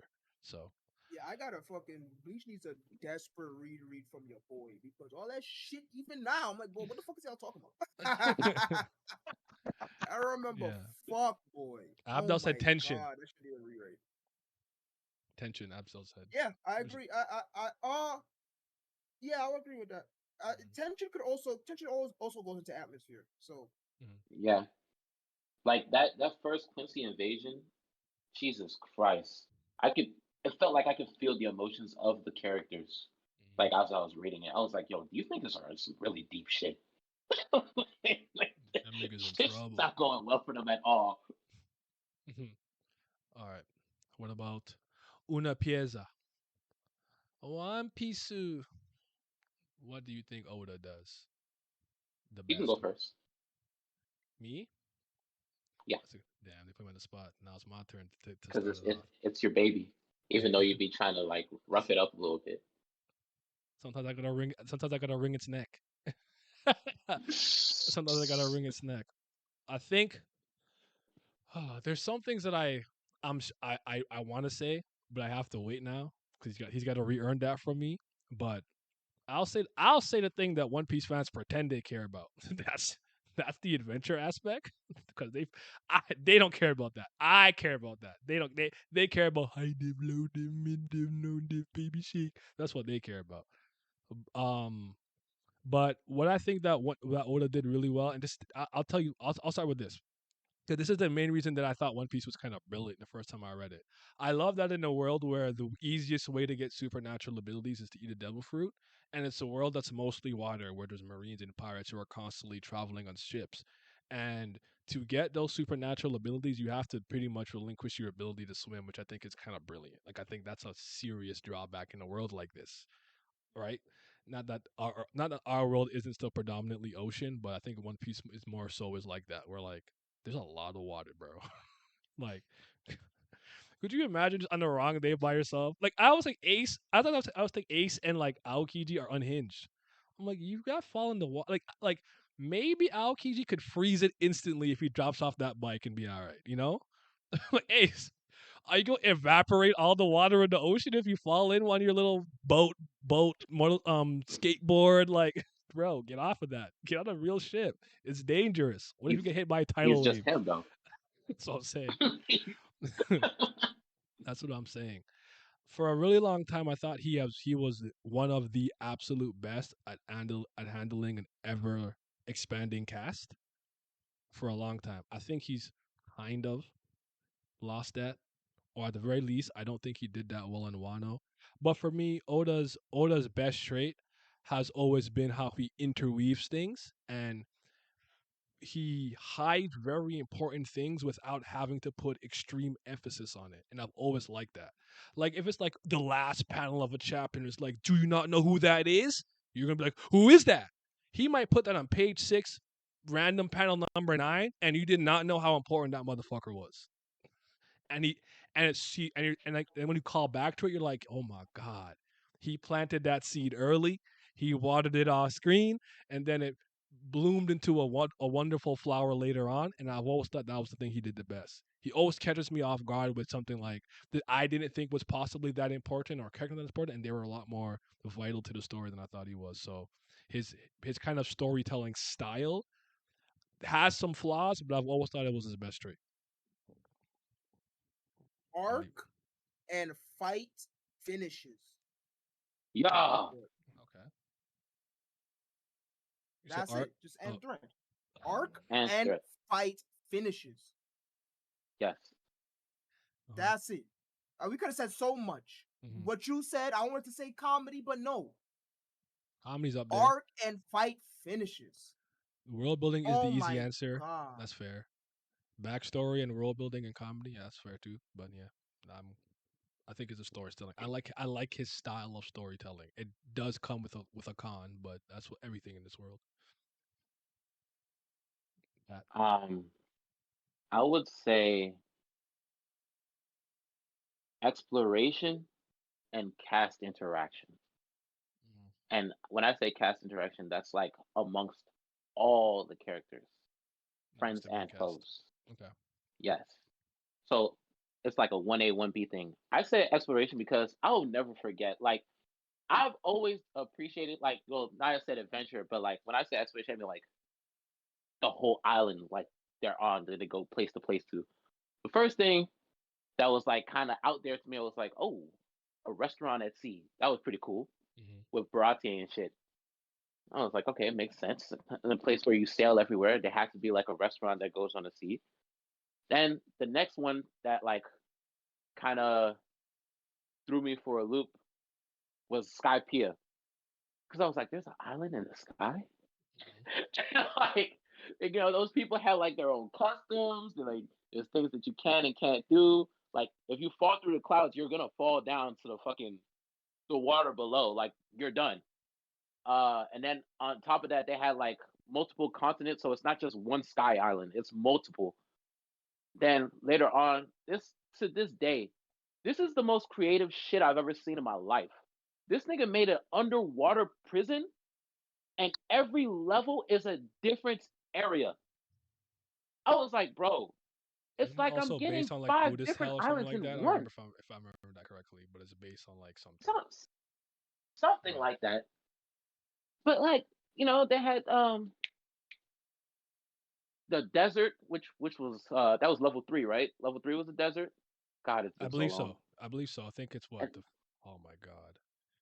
Is the first level on which one's the spikes? Level 1 or 2? that's level 2, because level 1 is just a regular Then I jail think you're area. right. I think 3 was desert. I think 4 was the like the actual boiling, sweltering spot. Yes. 5 was the the Ice winter hell. wasteland, and then 6 is Yeah. the hidden floor. Yeah, I think you're right. I think it's 3. I'm just like, and then not only there was 2 hidden floors, level 6 and level 5.5. So he spun us for a double loop. So I'm just like, bro, his creativity knows no bounds. Like every island just is so distinct, unique. Even Water 7, like it's an area that has a goddamn tsunami every single year, and then these people are trying to find a way to circumvent that with the sea train and stuff like that. But I get so excited seeing new islands because I'm like, what's so special about this one now?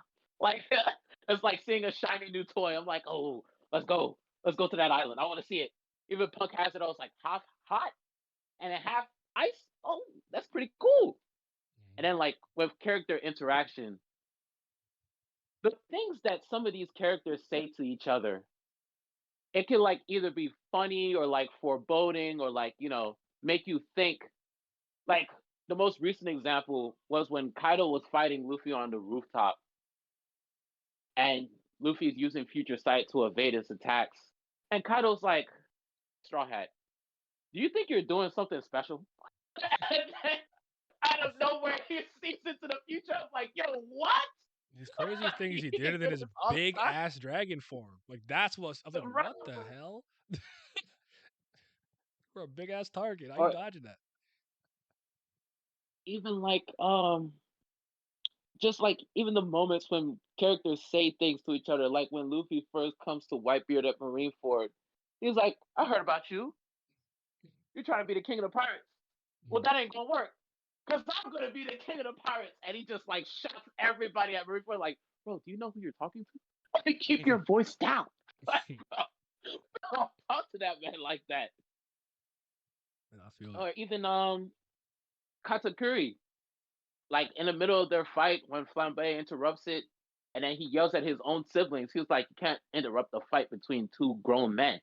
If you're gonna laugh at him, laugh at me." And then they're like, "Oh, it's getting noisy in here." They both use Conqueror's Haki, and he's like, "I respect you. I don't know. I no longer believe that you're beneath my level." I'm like, shit like that goes a long way for a series. It makes it stand out more. All right. So now I'm gonna ask you guys this: what are some things you think all 3 series did well, do well, just across the board? If you have to, it have to be any one thing. Just give me something. All 3 fights and artwork. Okay. Simi, you got I any? like. I really. I like all 3 of them. But you, Mr. Emperor. Shit. Let me think. Oh shit. that pop that. I know y'all know the concept. That pop that. Hey. Like pure hype. Okay. I would actually say probably like powers or like main move, like main finishing move. Yeah.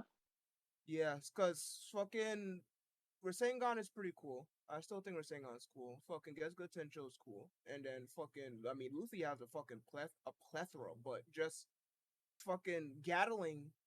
Yeah, Gatling. Gatling. I would say is also equally iconic, even though it's not a beam or an energy type move. So I would say like special moves.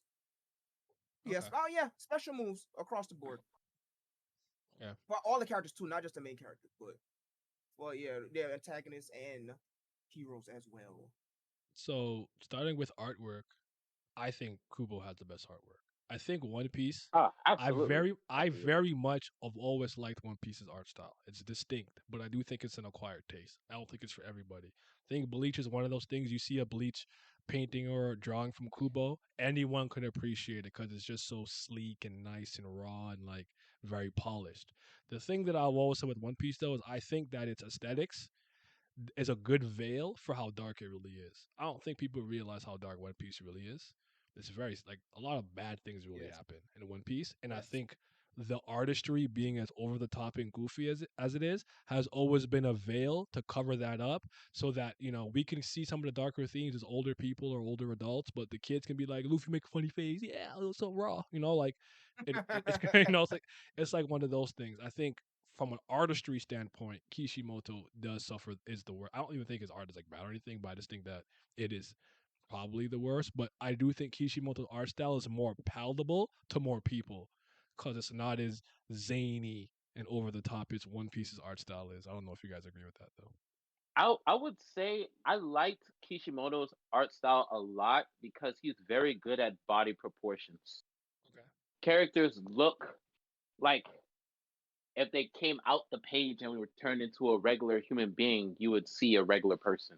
If that makes sense. Mm. Like it's not They the fucking scaled. They scaled realistically.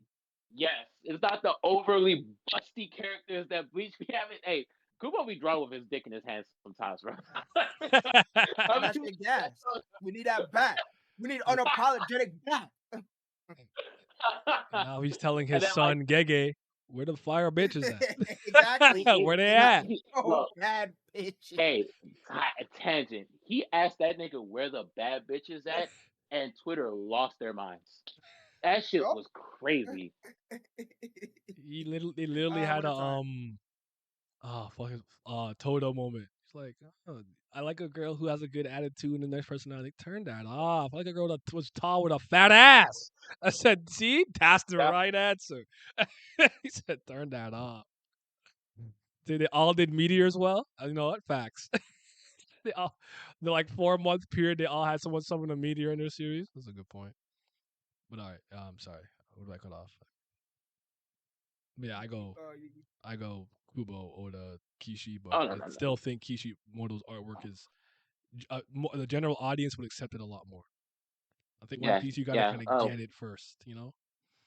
One Piece characters are very, very zany looking, and I like it a lot. I think it makes it funny, but I know everybody's not into that kind of thing. Yeah, yeah. I was gonna say comedy. They all do comedy well, but then I thought back. I'm like, Naruto's not funny to me anymore. Like Naruto humor doesn't do anything for me at all. I I don't recall like not laughing, but just not as much. Definitely not as much as One Piece and Bleach do be having me howling sometimes. I Yeah, Bleach is I actually like undercover funny as fuck. yeah yeah. Um, Yoruichi can make a dog and spit on me. Oh my god. I agree with Kubo a Ah, bit when he was talking about JDK women. Gege usually like I can't read it. I can't read half his comments. The Gege usually don't make him look as feminine as the way Kubo draw him. Bad bitches. Yeah, you need that. You need that. We said what? We said artwork and fights. Do you have to pinpoint one? This one is personal. I don't really care what you think. I don't think it's whatever. Which one do you think generally has the best fights? In your opinion, if you had to pick one? I still go with Bleach, actually. Bleach. But I think my favorite fights in One Piece, like the top 5, I like way more than like any other fights for the most part. If that makes sense. Like That's the what I'm about high. to say because I'm like, bro, Luffy got some good ass fights, dog. Like He Luffy do got some gas fights, but then you could argue he really one of the only ones who got gas fights. it. What the thing with Bleach for me that makes me say it has the best fights is that Kubo normally has specific characters for the specific type of fight he wants to show you, whether it be tactical, meathead, Hito. or like all around. Yeah, Keto. Like if you're looking for a fight that's gonna showcase all the things that you can do, you're gonna have Byakuya front and center. If you're looking for meathead niggas, it's gonna be Zaraki and another meathead nigga. Mm. If you're looking for like straight hype, it's gonna be Ichigo. Okay. Yeah, I would say his palette, the quantity of characters that have good fights and Bleach is higher than fucking One Piece, I would say. So yeah, Bleach probably gets it by default just off of that. Because even though as I really like Luffy fights, like outside of that, maybe like one or two Sanji fights and like maybe like 1.5 Zoro fights. Can't really say that for much of anybody else. Right? I think the problem is with One Piece, the other characters' fights are good, but they'd be short. Like Sanji's fights happen in the blink of an eye. That should be really short, man. I'll always say Sanji decides when he wants to win. All right, you have me underwater. Put my shoes on. All right, enough of this. You're done. Right? Like he's wait. When you turn into Nami, you can't use your Kenpo. You're done. You talking shit about Robin? Diablo job. You're done. All right, I'm tired of this fucking dinosaur, this fat ass dinosaur talking shit. First of all, none of Vince Smoke, Ifrit job. You're done. Like he decides when he wants to win. So I'll give him that. I think Zoro has two outstanding fights. That's Bones. I think that fight is his best fight. Yeah, there it goes. That fight is incredible, and I think it's Kaku. I don't know if you've seen it yet, Simi. I promise you, they went crazy in the anime. Watching Zoro cut through like 55 lava dragons versus King, that shit was so clean. It's not in the manga, so I don't know how to weigh it this point. Yo, I haven't seen it. I actually haven't seen it. Yo, I saw how to do with it, but like that didn't move me.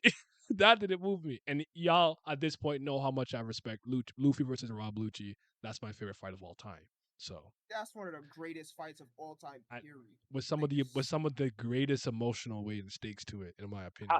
I will go a step further and say that has the best conclusion of any anime fight I've ever seen in my life. Boom, boom. Do you see all the hands hitting him? God,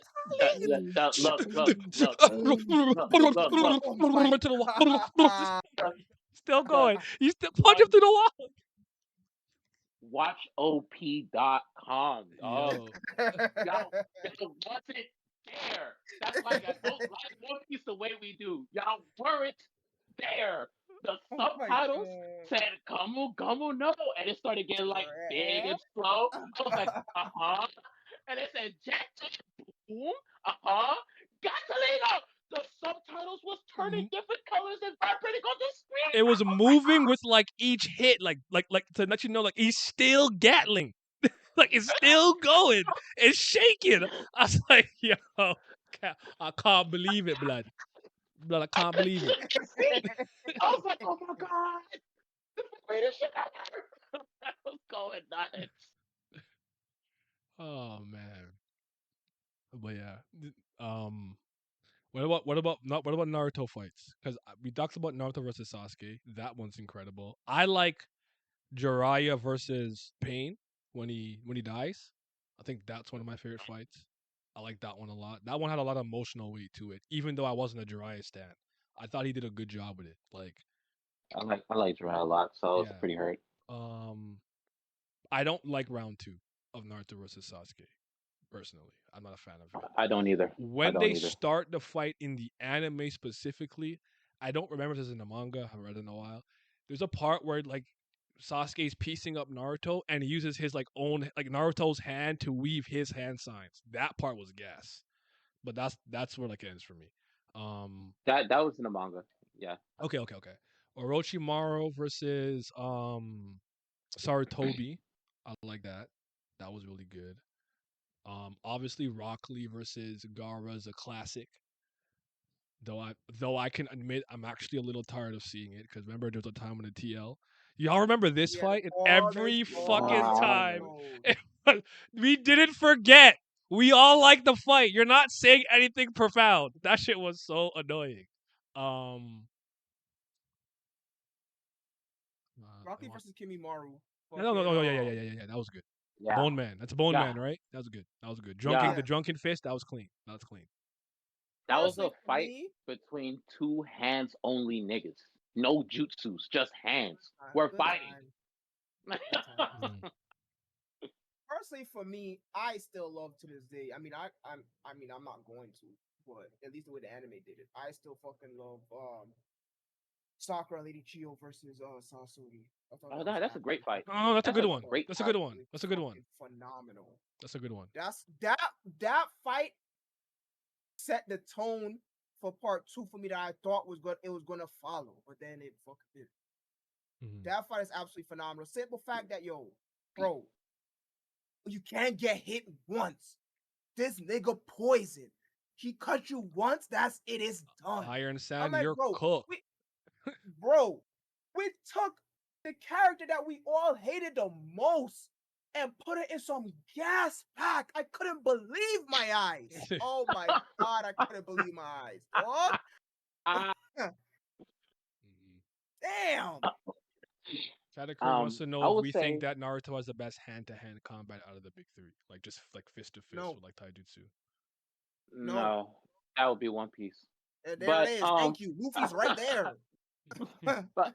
but what do I always say, Simi, about Kishimoto? What this nigga do when he made Naruto? He was looking over his He shoulder, looked and at who desk he was Togashi's looking at? Yup. Togashi's homework. And I'll give him credit for this. When it came to the fighting portion, oh yeah, he was copying the shit out this nigga homework. Because Naruto's fights are very tactical.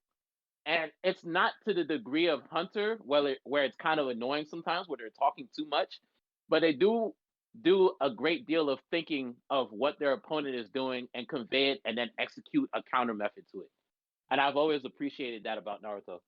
Um, I think from the very beginning, when Kakashi versus Zabuza, that was a very good showcase of that, where Kakashi was trying to gauge what Zabuza's ability was, and then Zabuza was trying to see how he could counter the Sharingan, and he actually got the drop on him. He got the drop on him. I'm gonna say it again. He got the drop on him. Kakashi sucks, but I like Kakashi. when I think about like the best fights, obviously Naruto versus Sasuke at the Valley of the End. That's a timeless classic. The absolute timeless. Um, Sasuke versus Itachi. I think that's the best fight in the entire series because it did a little bit of everything: I think ninjutsu, that's my taijutsu, hot take. genjutsu. My hot take is that I That don't shit like that that fight. sucks, But yeah, bro. I don't hate like that that fight. Yeah, I hate it. That's just me though. But that's always been a hot take for me. Like even back when I still liked Naruto and I said that, it was a hot take. But keep going. I just wanting to be I legit think that freaking Storm 2 animation carries that fight. You think I so? recently watched the anime. I'm like, bro, they didn't do shit.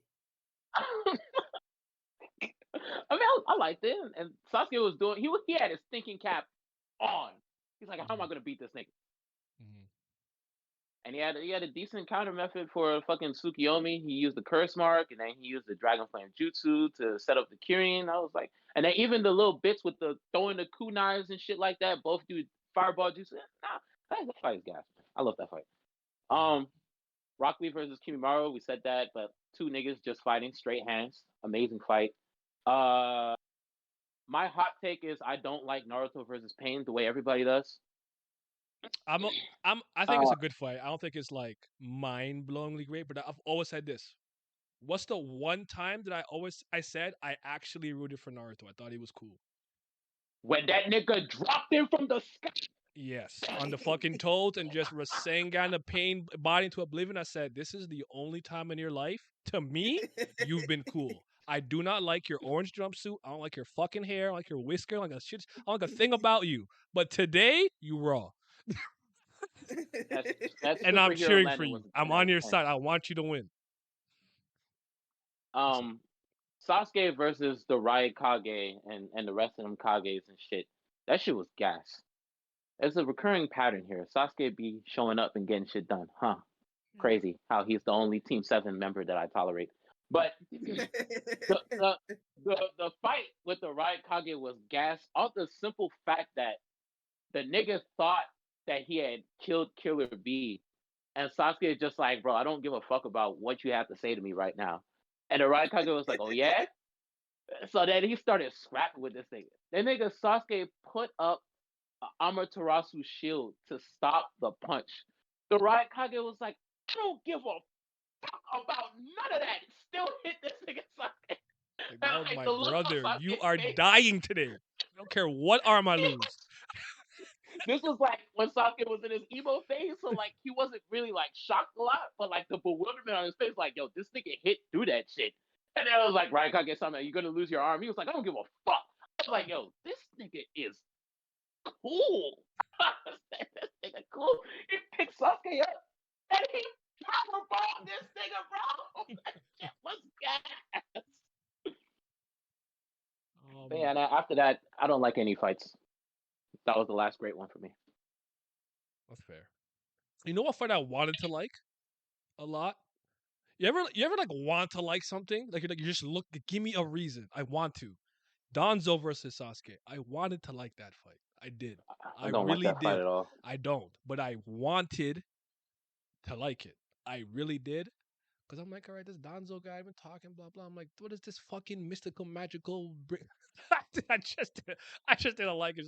Just not dead. Like whatever. I'll say this though. I'd have to revisit the manga to see the choreography in the manga itself and pay attention specifically to the hand-to-hand combat. But from an animated standpoint, I actually do think Naruto has the best hand-to-hand combat from the Taijutsu part. I actually do. I agree with that. I think it looks the best more often than not. I think the ones in One Piece that are good are better, but I think on average, I'd actually give it to Naruto. Because one thing I'll say is like Rob Lucci versus Luffy. Like, bro, I think this is around the time I started to learn about choreography in a manga, and I was paying attention to it. I can't remember which video I saw because I ended up really agreeing with how good Akira Toriyama is at fight choreography. I still think he's one of the all-time greatest at it. You could say you He's don't like, a genius. yeah, you could say you don't like this or that, whatever. But I will not let you talk about like remember the point of my life where I'm like I'm not reading Dragon Ball. I'm watching the anime. This shit's trash in the manga. And I remember the first time I read the manga, I said I was wrong. This shit is amazing. In the Rob Lucci fight, one thing that I noticed a lot was when Rob Lucci was trying to obviously use like Shigan, Madara spots, whatever. If you look at Luffy's hand, he lets the point where like the claw's gonna hit him slide in between his fingers, and he catches the palm like this so it won't stab him.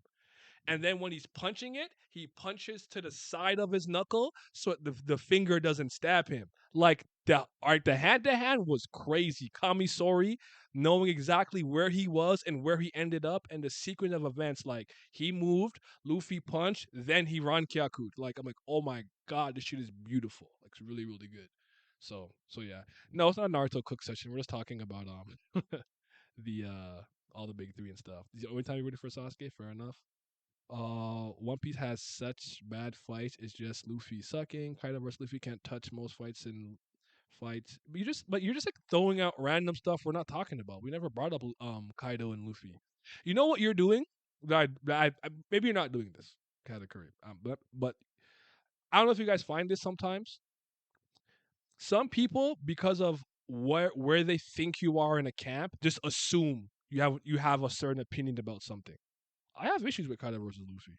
I like it, but I have issues. Like, I didn't say that. Like, argue what I'm saying. Don't just throw out something in the ether that you see niggas on Twitter arguing about.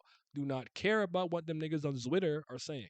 They mean nothing to me. Their opinions are not intelligent, and I don't like them, and I don't care about them. I'll never forget Volume 7, Vegeta versus Raccoon. That was good.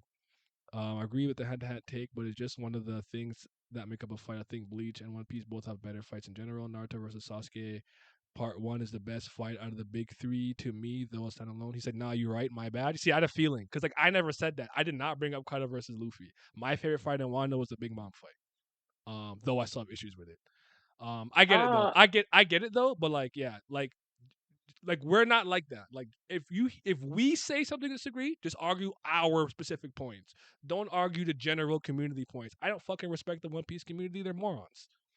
What are you gonna say, Pat? I don't talk about One Piece with them either. Yeah. I was just gonna say if you think Naruto versus Sasuke at the Valley of the End, I say that when I say at the Valley of the End, I mean the first one. Mhm. I know they fought there twice, but if you think that's the best fight in the big three, hey, I'm not mad at that I'm not mad opinion at at that. I all. would never argue against that. I don't. It's not mine, but I wouldn't argue against it. It's a very good fight with a lot of emotional weight and tension and everything too. Like everything there was great, all of it. Boy, Naruto. Yeah, when he got the third what's it called? The little wheel. Can't remember what The they call it. Tomo? Yeah. Then he could start reading the Oh my chakra god. better. Yeah, that was clean. That was clean. So I've been in One Piece GC, so I have this little toxic talking. Don't take it. No, you got it. I just saying.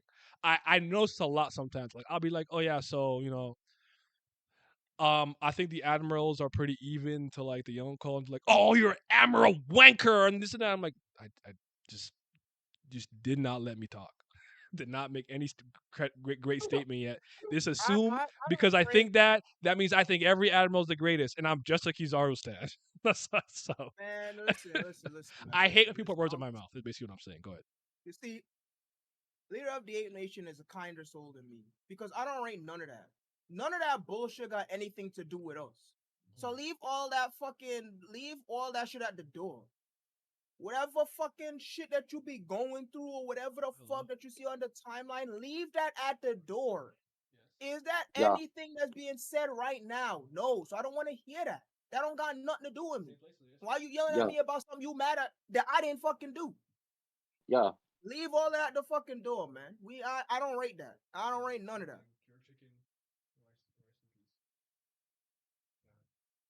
Yeah. But if somebody slandered Naruto, it probably did come from me, so you can come to me about that. I like sometimes I toy with communities. I'm a bit of a troll myself. But also I think if you get up in arms about manga, you're kind of a bozo. But yeah. I like to give credit where credit is due though. That's one thing about me. I think I'm generally usually fair on that front, but yeah, man, just if we say something you don't agree with, just talk about what we're saying. You feel me? Okay, so she said the dark new chat. What's up, Lizard? How you doing, brother? Okay, I can't remember what else we said, but okay. What else we said? We all did well. We said fight. We said art. I think. What else did we say? I can't remember. I don't remember. Special moves. Oh, special move. Oh, there's one thing I want to talk about when it comes to the fight, and I want you guys' opinion in the chat too, because this is something that I've been thinking about recently. Okay. Mm-hmm. I think Bleach fights streamline really well naturally because most people fight with a sword. So it's swordsmanship. Different types of bladed weapons. There's like spears and glaives and stuff like that, cleavers, all that is really good. But because most characters are generally kind of like, well, actually I can't say that because they fight a lot of hollows. But anyways, but most characters fight with a blade. I know there's arrows and quincies and whatnot. I don't say it's samey, but there's a consistency to it. Naruto, most people are, regular sized and whatnot, and they have to follow the same laws of jutsus and whatever.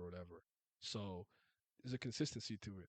Don't think One Piece has that general same consistency, and I've always wondered if it's because of the difference in heights and sizes and body types of the varying characters that are getting into fights.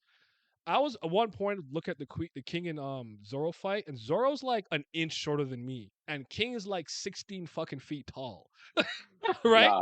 Now with Luffy, I think it's kind of brilliant because Luffy always has the reach to jab and punch somebody who's way bigger than him because he could stretch. So with him, I'm generally okay with it. Because you know what I'm thinking in my head for a second? There's one panel that gets roasted in Dragon Ball a lot. Do you know what panel it is? It's the panel of Jackie Chung and Kid Goku exchanging kicks because Goku's leg got longer when they exchanged kicks. Right? Because he's fucking tiny compared to, even though Roshi's not a huge guy, he's tiny at that point.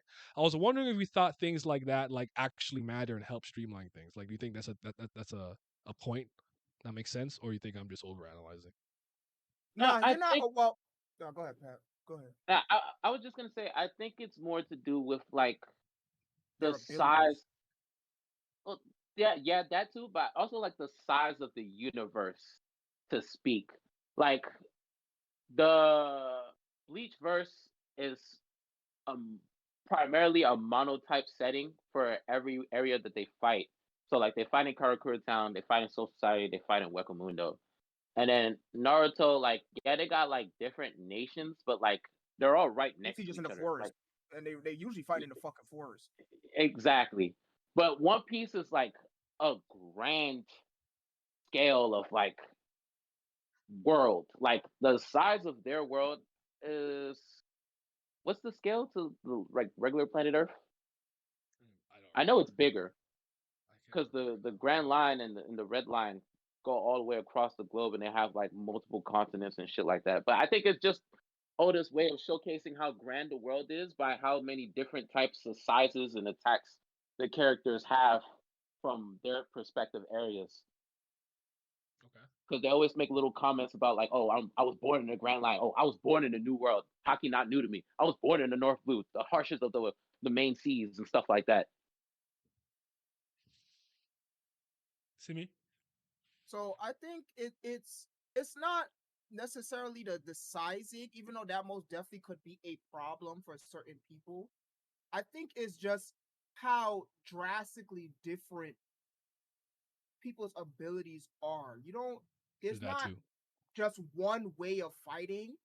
And then on top of that, when fights do occur, you're not going to get the same type versus each other a lot. So like we're not going to get like another Sanji versus Bon Clay, for example.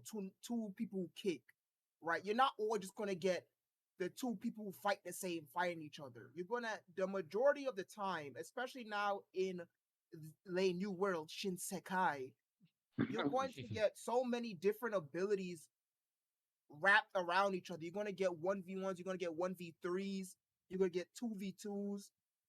People will be switching in and out. Matchups matter versus too, Devil Fruits. the other two, which don't really do that, especially Bleach. They primarily stay one-on-one. On top of they're fucking pirates. There's no honor or code or anything here. The majority of the time, they're going to do whatever the fuck they want to win. The only one who really gets one-on-ones like that is Luffy because of fucking, Lei Shonen series. We still gotta fucking appeal to the demographic, blah blah blah blah, fucking standards and whatnot, right? But everybody else in the series doesn't really follow that anymore. We had that once upon a time because the size was still small. Now that we aren't small anymore, we're not going to be getting that anymore. And that's why I think asking the question of who got the best hand to hand is kind of a cop out and just a way to give Naruto a W, because what the fuck is hand to hand? This isn't Baki. This isn't Kengan Ashura. This isn't a martial arts manga. And even in the hand-to-hand fights in Naruto, they still have fucking powers and weapons. So what the fuck is hand-to-hand? That shit don't matter. None of these manga, all three of the big three, aren't a martial arts series. So we're not going to be seeing that a lot, if at all, from any of them. But to go back to the ultimate question, yeah, I don't really think it's the scaling per se, but more so the abilities and how wide of a pool the abilities are that makes the disconnect, quote unquote, happen among some viewers. Okay. Oh, but Simi, don't you see in the anime they had Kakashi versus Obito, and while they were fighting, they were throwing hands, and it was flashbacking to when they was throwing hands as a kid, and the sequences were exactly the same when they were an adult, and it was going in and out, and it looked so cool, and it was fighting. We don't give a fuck about that.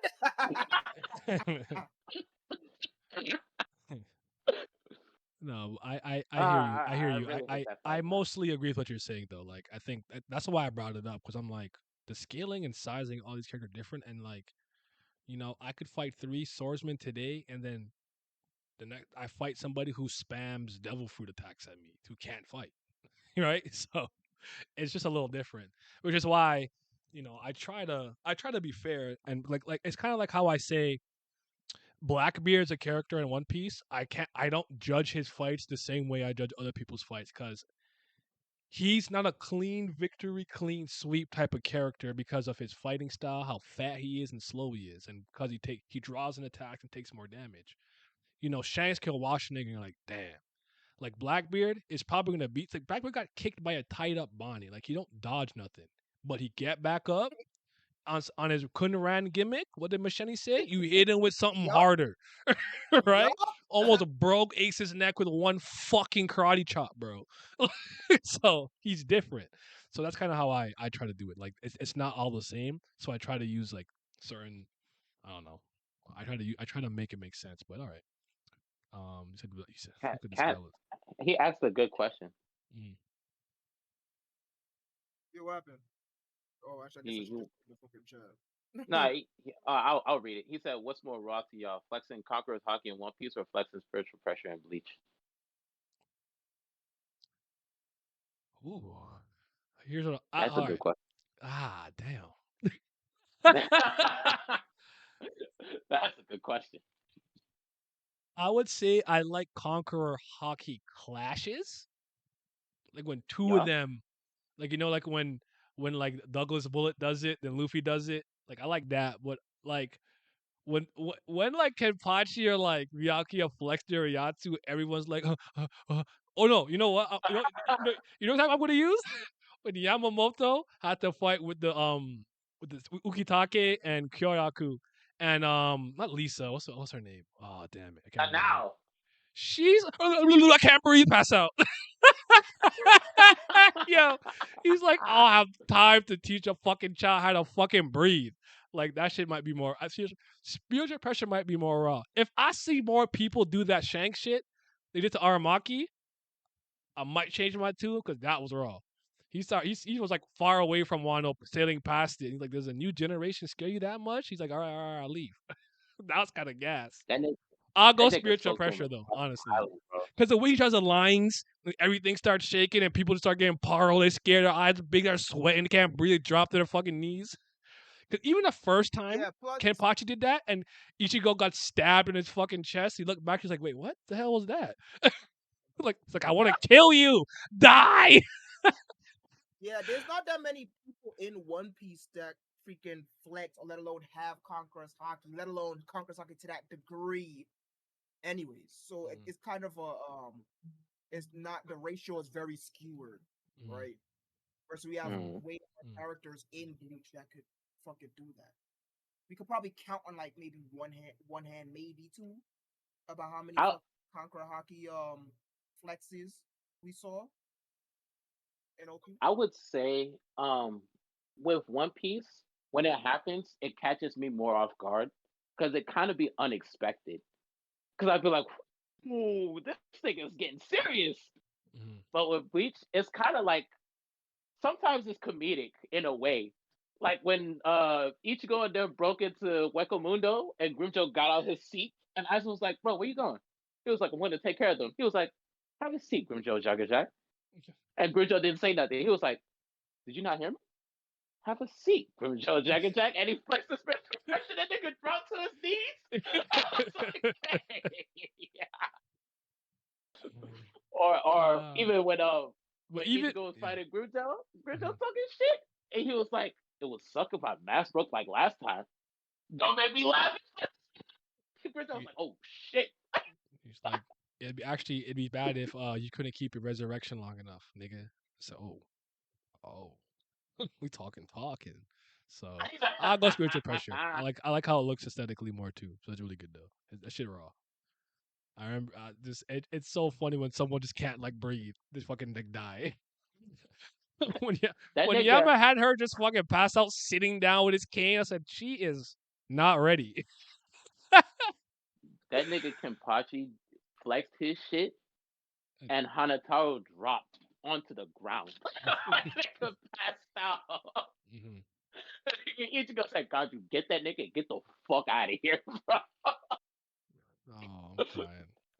I feel basic Conquerors isn't used as much as it should. Dealing with fodder should never be a thing if you got Luffy on your team, in my opinion. My favorite flex is Ichigo on the bridge versus Byakuya. That was good too. Or even when he stops the Soul Goku. That's Soul Goku. Talking about the big Phoenix sword execution blade. Yeah, that's so Q. Oh, there we go. You had it right. Right. Yeah, you had it right. I shouldn't have doubted myself. I pressed X to doubt.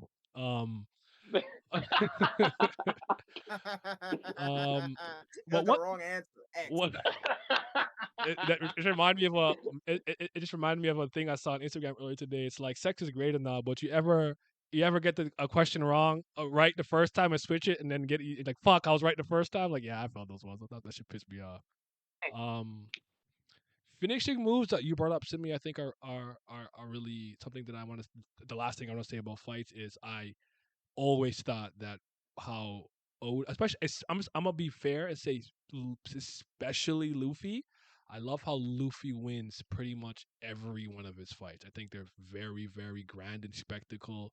They usually have some type of metaphorical or a symbolic meaning to it, you know. Um, not to say that the other ones don't have that, but like every time Luffy's about to finish someone off, I know it's gonna be in spectacular fashion, and I really like that. I really do. That's shit raw. That's why I said arc and fight finishes, man. Like to put the cherry on top, even of a fucking mediocre arc too, the cherry on top is so important because there's so many arcs that just end on all with them, or flat out we did not like this. Yeah. OP for the most part, we be getting fed. You see, you said you mean big punch every time. It's just still raw. That does not bother me. Hey, that big punch be going dummy. I will say this: Oda shouldn't have said that if he was just gonna do it. But I'm like Oda, I don't care about this. Big punch raw, keep doing it. It's fine. Like because he's like It's like I can't have kind of lose to a big punch. Why not? Don't fucking care. But he shouldn't have said it if you were gonna do it. That's all I'm gonna say. Because I love the Luffy finisher, Lucci finisher. That's my favorite. I love that one. The punch was the size of the island this time. I know. That was what was different. And he had to put his faith in Momo to move it, right? Yeah, it wasn't big punch. It was big punch. That's it was. No, what does he say in one of the movies? Punch. King. You guys say 3 times. It's the king of the king gone. Yeah, but it's the symbolic meaning. Like just to give one, it's like Dolphy, how he's like Dolphy's supposed to be celestial dragons from heavenly Yaksha. Like someone's above you and is punching you back down to earth. Like the symbolic meaning of all of it, the ringing of the bell, Cricket being able to hear the bubbles in the sky, knowing that his ancestor wasn't a liar. Like those are the things that like move me a lot the most about like the emotional, spectacular finishes of One Piece. Nah, my nigga, I'm glad you said this. There is not a single fight in any series I've ever read that has been more impactful and emotional than when Luffy did the Ogun rifle on Enru and he rung that fucking bell. That is one of the most beautiful things I've ever seen in anime. I'm not gonna lie, I cry every time I see it. Like tears be coming out. Like, I get goosebumps. It's the most beautiful shit ever. Like everything goes quiet. You hear the bell gong, and Luffy is asking, he's like, "Oh son, can you hear it?" I'm like, I hear that shit, Luffy. I hear that shit. You see him in the sky in the cloud. He's falling back down to earth a little bit with his hat on. Shit was I get emotional just thinking about it. I even like when he took fucking Don Krieg with through the net with his 2 feet, spun him around, slapped him into. I said, "Bro, that shit is fire." I'm the best. I'm the strongest. Against like, nah, we're going home, bro. Come on, no, bazooka. He fucking stomped Arlong through every single from the attic to the basement. Like, oh god, he has his finishers are so fucking raw. It's not just big punch; it be stomped. Like, yo, I love it. Beating Crocodile through fucking bedrock to expose his like underground hidden stuff, and then bringing him upwards to the light, so everyone could see what he really was. Like, I'm telling you, man, you gotta go. You got. Yep. Oh gosh, it was so amazing. Look, man, why are we talking about Luffy so much? Give my man Sanji some love. That nigga kicked Jabra down, and he said, "God makes food, the devil makes spices." I guess I made that one a little too spicy. And then it goes did-a-nin and we continued. Did-a-din. No, that was raw. That was raw. But come. Anyways, who's the best writer out of the big three? Now, Oda. Please. Why are we doing this? We know it's Oda. We know it. We know the answer. Let's ask who's second place, please. Please Okay. make it fair for them. No, because I wanted to extend it to like plot, central plot, subplot, character writing, character arcs, if you will, and like relation. Like I think what Katan brought up earlier is really good. Like your relation with your different abilities. Like I think all of that matters. So you let me know what you guys And it's think. still Though. One Piece. I think character writing gets a run for its money with Kubo at this point. I do. Yes, I think Kubo's the best at that specific thing. Yeah. Yes. I think. I mean, The go way ahead. he humanizes them is just amazing. Like I love those characters so much. The thing about One Piece to me, I mean, you could we can make a different argument now. It just seems to me to be the one that was planned out the most from inception, even though I know it was only supposed to be 5 years.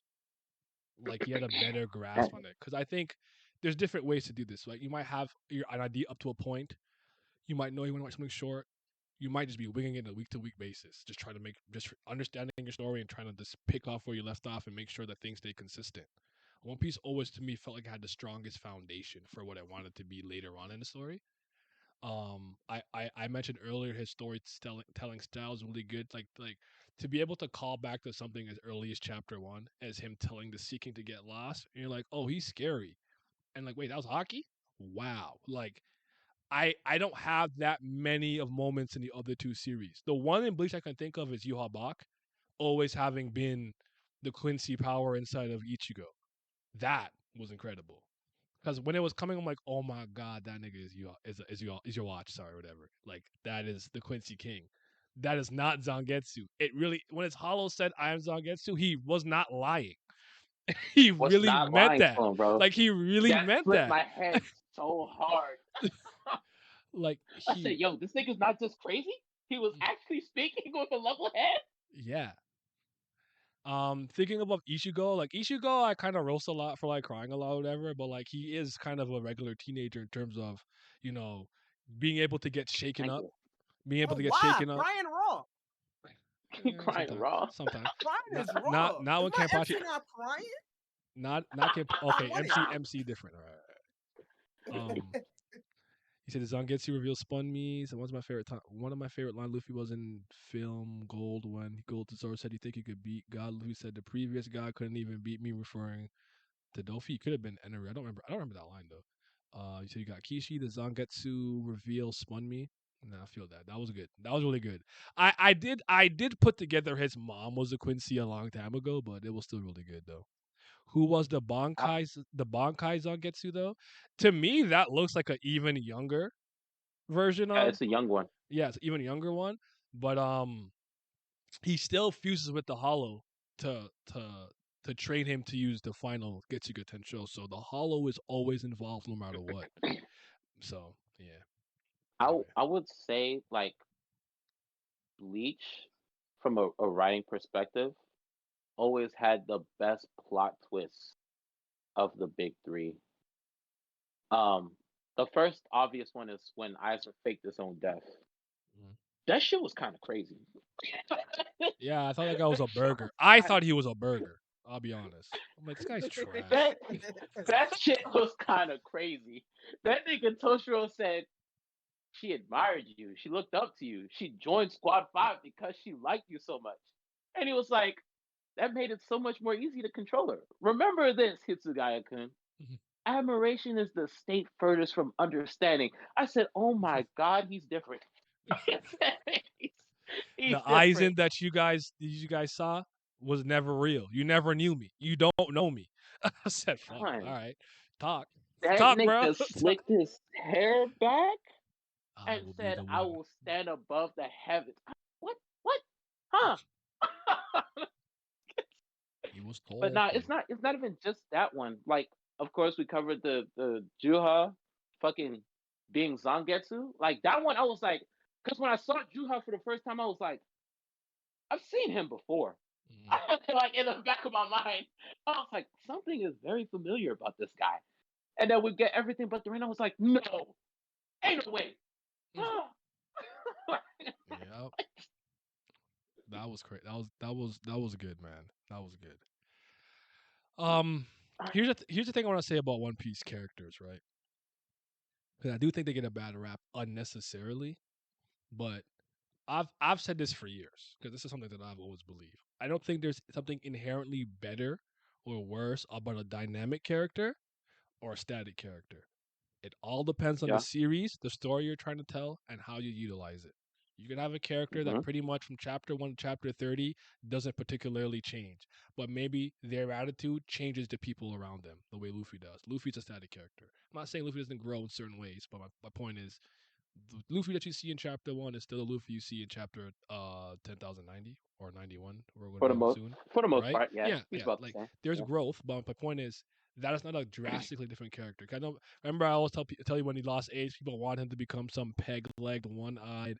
The seas are dangerous. I lost my brother What to the the fuck? sea. I'm like, nobody wants that. Keep that and fucking hockey man with the glow in his chest. We don't want that edgy ass fuck ass. No, I'm not interested. I don't want that. And I think anybody who's followed One Piece long enough should have known they weren't gonna get that. That being said, um, his static characters for the most part are really good and solid because I think the One Piece characters change the world around them and the people who interact with them and the islands they go to more so than they have those happen to people do that to them. I've always said if I had to give you two characters that I think went through like standard character development, good, but like pretty standard would be Law and Robin. I do think that Yeah. Law and Robin have changed a lot after interacting with certain things in the story and Luffy and whatnot. I do think so, but I don't think that's a negative necessarily. I don't like the golden standard for me is always Prince Zuko. That's the greatest, one of the greatest character, and then now Maruna.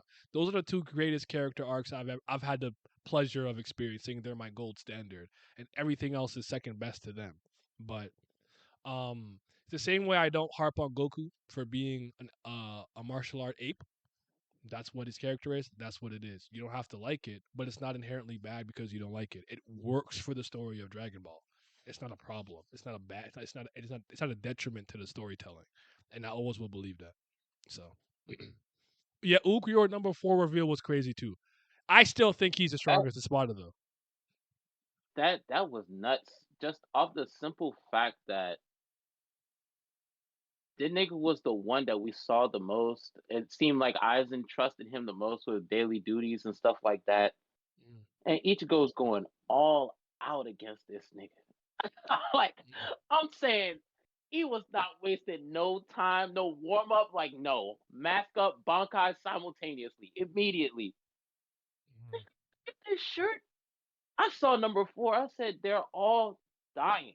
It's over with. Over with. You see the despair he felt, I felt. I'm like, okay, it's not gonna be 1. That's too easy. He gonna be 2. I'll take 3, but just show me the 2. I saw Me too. I thought 4. it was I'm 2. like, yo, we're we're doomed. 3 niggas. We're 3 doomed. niggas. It's over. It's over. This You nigga's see that? halfway. You see the hope that you should go eyes lost? I lost it too. I'd have been like, yo, there's no way there's 3 niggas stronger than you, bro. And Aizen, I would have cried. I would have cried, bro. I still remember the dialogue in Japanese. That nigga Ichigo said, "Yon dato." When they add that dato, that means like, I'm sorry. He said, Soka, Cuatro Espada, Ulquiorra Schiffer. I said, what? What do you mean? Because I don't care. No one tells me it's not Yami. He's garbage. He sucks. I could, That I Zero could, don't we mean could shit. talk about Baragon's ability. We could talk about, I guess, Stark, but I still think it's Ulquiorra with his Segunda Etapa. I think he's stronger. That's just me though. So, Hold on. It was also foreshadowed when Zangetsu said, "I'll take over you. You'll die." That's when the Vasta Lord Yes. happened. Yep. I heard Yep. that. I hear that, but I think Itachi plot twist was way crazier than anything, and I actually don't agree with that. But let me say something. I don't think it's a bad like plot twist necessarily. It's a I good one. It's a you know good it's a one. good one. It's a good one. It's just like one of those things. For some reason, I saw coming. Gin was another person I think I read properly too. I'm like, I think Gin is on our side, bro. So like when he did, Koro Tsukami Shiri no Yari to Aizen, and he put the little fragment in him to break him down at the molecular level, I wasn't actually surprised. So me, I'm only talking for me. I still think they're good twists, and I understand what's supposed to happen, but I can't explain why Itachi never felt like a bad guy to me. I don't have any like I saw this and I knew like it's just a gut instinctual feeling. That's just me I personally. would say, in hindsight, it's less shocking because you're like, yeah, a nigga with all these abilities and stuff like that, he should have been like on a murderous rampage if he killed his whole clan and he don't give a fuck about nothing. But like his demeanor was always very calm and collected up until the final battle with Sasuke, where he was pretending to go insane trying to get the eyes and stuff like that. But yeah, it's one of those things where like in retrospect you look back on it, it was like that was a little bit obvious. But in the moment, I feel you. It was a good one. Yeah. One Piece character had the best interaction, big three in my opinion. I think that's debatable with Bleach, but yeah. Unless, well, you know what? Maybe One Piece in the overall scale, maybe main cast scale. I feel like that's crazy. Ukriora, no. Uryu, Chad, Orihime, like Karen and Ishin and Ryuken. They all talk decently enough, I think. So that man just calls his dad by his government. That's crazy. But I understand. I understand it. Most people agree Ukra was the strongest Sparta. Is that true? I don't know that. I actually wouldn't know Yes, that. Okay. everyone thinks that. Oh, okay. So I'm that's a cold take from me. My bad. Ukriora post second resurrection had to be the strongest easily. Should I get some weed from late night store or keep it healthy? Oh, so sweets. Get some candy, man. Get a little bit of candy. A little bit. Not too much. Certain characters that have a gap in their backstory always have the potential to flip in that regard, especially if they're spies. That's fair. But yeah, Gin was another one that I'm like, I don't think he's not on our side. I think for that one, Rangiku caring about him still is probably was my main reasoning why. I don't know if I have a good one, but the only twist in Bleach that absolutely did not fool me in any capacity was Ginjo being the evil Fullbringer, and I tell you because his eyebrows. No good person has eyebrows like that. I don't care what you tell me. No good guy has eyebrows looking like that guy. So okay, um, what was another thing I saw them comparing that I want to talk about? That okay, so we talked about writing. We think that from a central plot and subplot standpoint, we think Oda's the best. Yes. That's just like the general storytelling. Okay, characters. We said Um, he's doing his thing. Do you think there's anything in terms of the writing that Kishimoto does as well or better than the other two? Maybe it's power uh, writing, power scaling writing. Like, do you think there's anything from with the pen he does better or as good? up until the war arc, I felt like his power scaling was pretty good. Like the Kage were the Kage for a reason. They were undoubtedly like the strongest niggas. Mhm. And then once the fourth Ninja War happened, it was just like, well, anyone can get work, really. Just depend on the situation. I'm just like, what? It's like the war arc is a third of the series, so that's like the majority of my disdain for Naruto, and it retroactively ruins everything. Okay. I actually think I could agree with that. I think I could agree with the power scaling because even just with dealing with the Akatsuki one by one, the big bads were presented to us as big bads felt that way. And even Pain freaking successfully destroying fucking Konoha and shit. Right. So I feel like for the most part, until we got into fucking Ninja Jesus territory and fucking um Mortal Kombat Resurrection shit. I think yeah, for the most part, Kishimoto had good power skill. It felt like the big It's bads are presented to streamlined. us were as strong as they were presented, and their send offs and or specific arcs equated to how they felt when they was introduced. I think I'm in agreement with Pat. I'm trying to think of other shit, and well, I mean, You think it's like, yeah, I do have a bias could against you think of Naruto, and I don't like characters that or any shit, but characters you think he did a good job writing? Like, this is a really character. Shikamaru. Okay. Yeah, Shikamaru was amazing. Yeah, Absolutely phenomenal character. he's dope. No disagreements. Never My not liked him. guy, My guy is my my second guy favorite as character. well. Yeah, Yeah, that's my second. He yeah, got a bowl guys, cut, but I like him. yeah, the only raw bowl cut guy. See, Gohan did not get raw until after he got rid of that bowl cut. Nah, If Chi he was Chi just did him like, dirty. Like, y'all be in space with no drip, with my hair like this, bro. You said me dynamic like this, right? You go my first time going to a whole new planet. I got a Mm. bowl on my head. Oh my god. With the Do you- Saiyan arm and a bowl on top of my head. Ruined the whole thing. It's crazy. Do you guys think Obito gets too much hate? No, he's a burger. He absolutely sucks. I fucking hate that nigga. Slider guy That's said the Obito doesn't epitome get of a enough loser. hate. He's the epitome of a fucking loser. That nigga started a war over a bitch that wasn't even into him like that. I'm an Uchiha clan hater, so the truth is, I'm Tobirama. Get rid of them. I think we're split on this, but I think Itachi is an absolutely phenomenal character. I like him a lot. He's my favorite character. I in the don't series. like him. I don't disagree with that. I just don't like him. I mean, well, it makes sense why you like him, Pat, because the fucking the sibling bond. You got your bias. Yeah, he knows me so well. Mojo Mocha. Oh, it sounds like Jiraiya. Obito's whole life changed when he watched Kakashi blow his back. And didn't he know that? Didn't he know the reason too? Like what actually happened, and he did it anyways. He knew the reason. That's what pissed me off because I was like, okay, if you came in at the wrong time, I could kind of understand your motive, but you knew why it happened. You knew it was an accident. So like, what the fuck, bro? Or was it she got Just kidnapped move or on. something? And Junshiri, I can't remember what it was, but that's what people get wrong. Ubito did start a war of Rin. He even tells in the chapter to Kakashi, if you think I started because of Rin, you're stupid. That's something misunderstood. So explain it to us. But he literally said. He literally said because you let Rin die though. That's what he said. And then later on he contradicted himself. He said, I don't care about Rin like that. What makes So, like, me what what you makes want me me to laugh do? the most about them is just how much nothing changed. Like Kagashi was still working him. It's just like you're not wrong. Just don't respect him. I want to tell you, I don't respect Obito, but I don't like the whole clan. I'm like I told you, I'm Tobirama. I would have gotten him out the paint. I said, yo, I don't care if it's 9 months, kill it. I like Get rid of the Madara clan. because Naruto didn't talk no jutsu that nigga. Thank God. He got Kaguya usurped. Is that better? Yeah, he got Zetsu. He got Black Zetsu. Is it?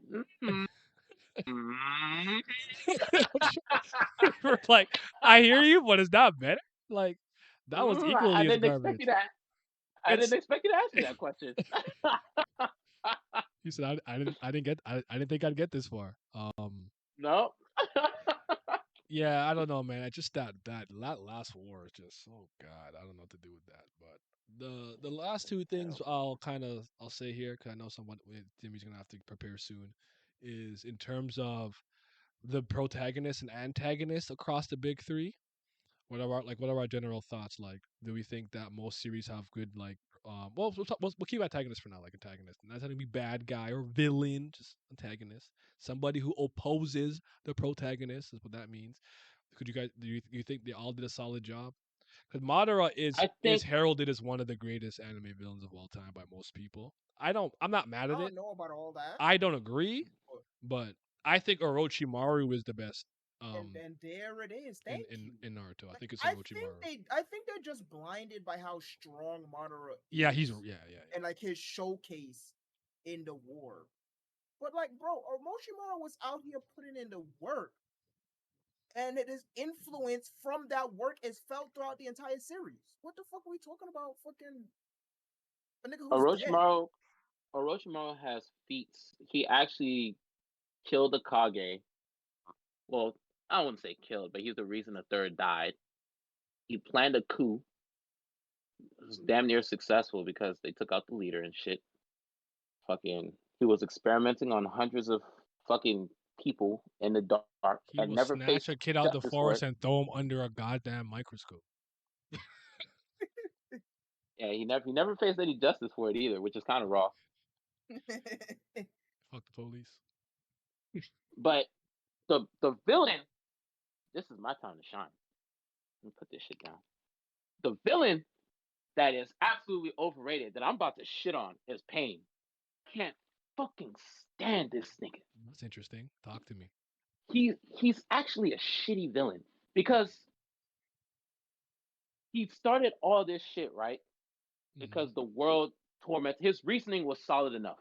The shinobi world is unforgiving, it tormented him. His comrades got killed right in front of him and stuff like that. And even though he was just a pawn in the grand scheme of things, like he was out there accomplishing a mission, getting shit done. That enough in itself is cool. This nigga had nearly 20 years of planning into what he was gonna do. Got defeated. Had one conversation with a 16-year-old snot-nosed brat, and it changed this whole line of thinking. You cannot tell me after 20 years in the game of plotting, preparation, and actual execution, you're going to change your mind after a single conversation. And it's not even the fact that they had a conversation. The conversation had no resolution. He asked Naruto a very important question. When someone like me who has been tormented by the shinobi world and the cycle of hatred comes along in the future, how are you going to address this? And Naruto said, I don't know, but you're just going to have to trust me. I'm going to figure it out. And he said, well, it works for me. Huh? It's not even the fact that he was like, okay, cool, that works for me. That was bad enough. He brought back every person he killed that day.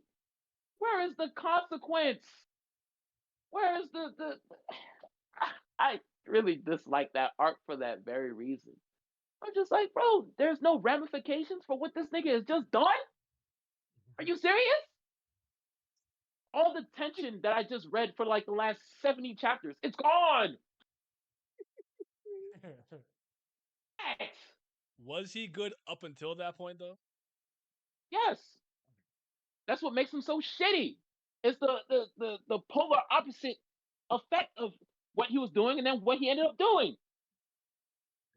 I think I'm with you. I don't know. You know what? I can't say I'm a Pain stan. I probably honestly wasn't even thinking about him when I was thinking about like the best ones in Naruto. Honestly, I don't know why I wasn't. But he's always highly regarded as one of the best villains in anime.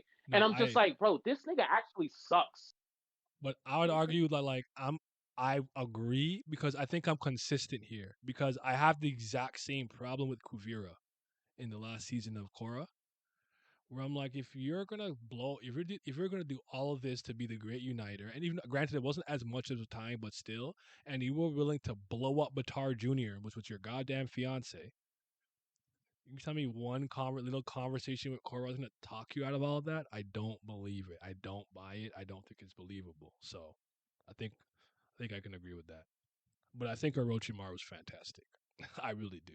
Yeah. And I think he should have been, I don't know, maybe saved for a little bit later or something. But I think someone earlier said that kind of when he like when his soul arms were like were lost, he kind of just slowly but surely faded from public consciousness, and then he was in Sasuke, and then he came out, then Itachi's like, nope, and then later on he's like, I guess I'll help. I'm like, no, plot, scheme. It's like scheme, no help. Fuck these niggas. You a snake, heavy.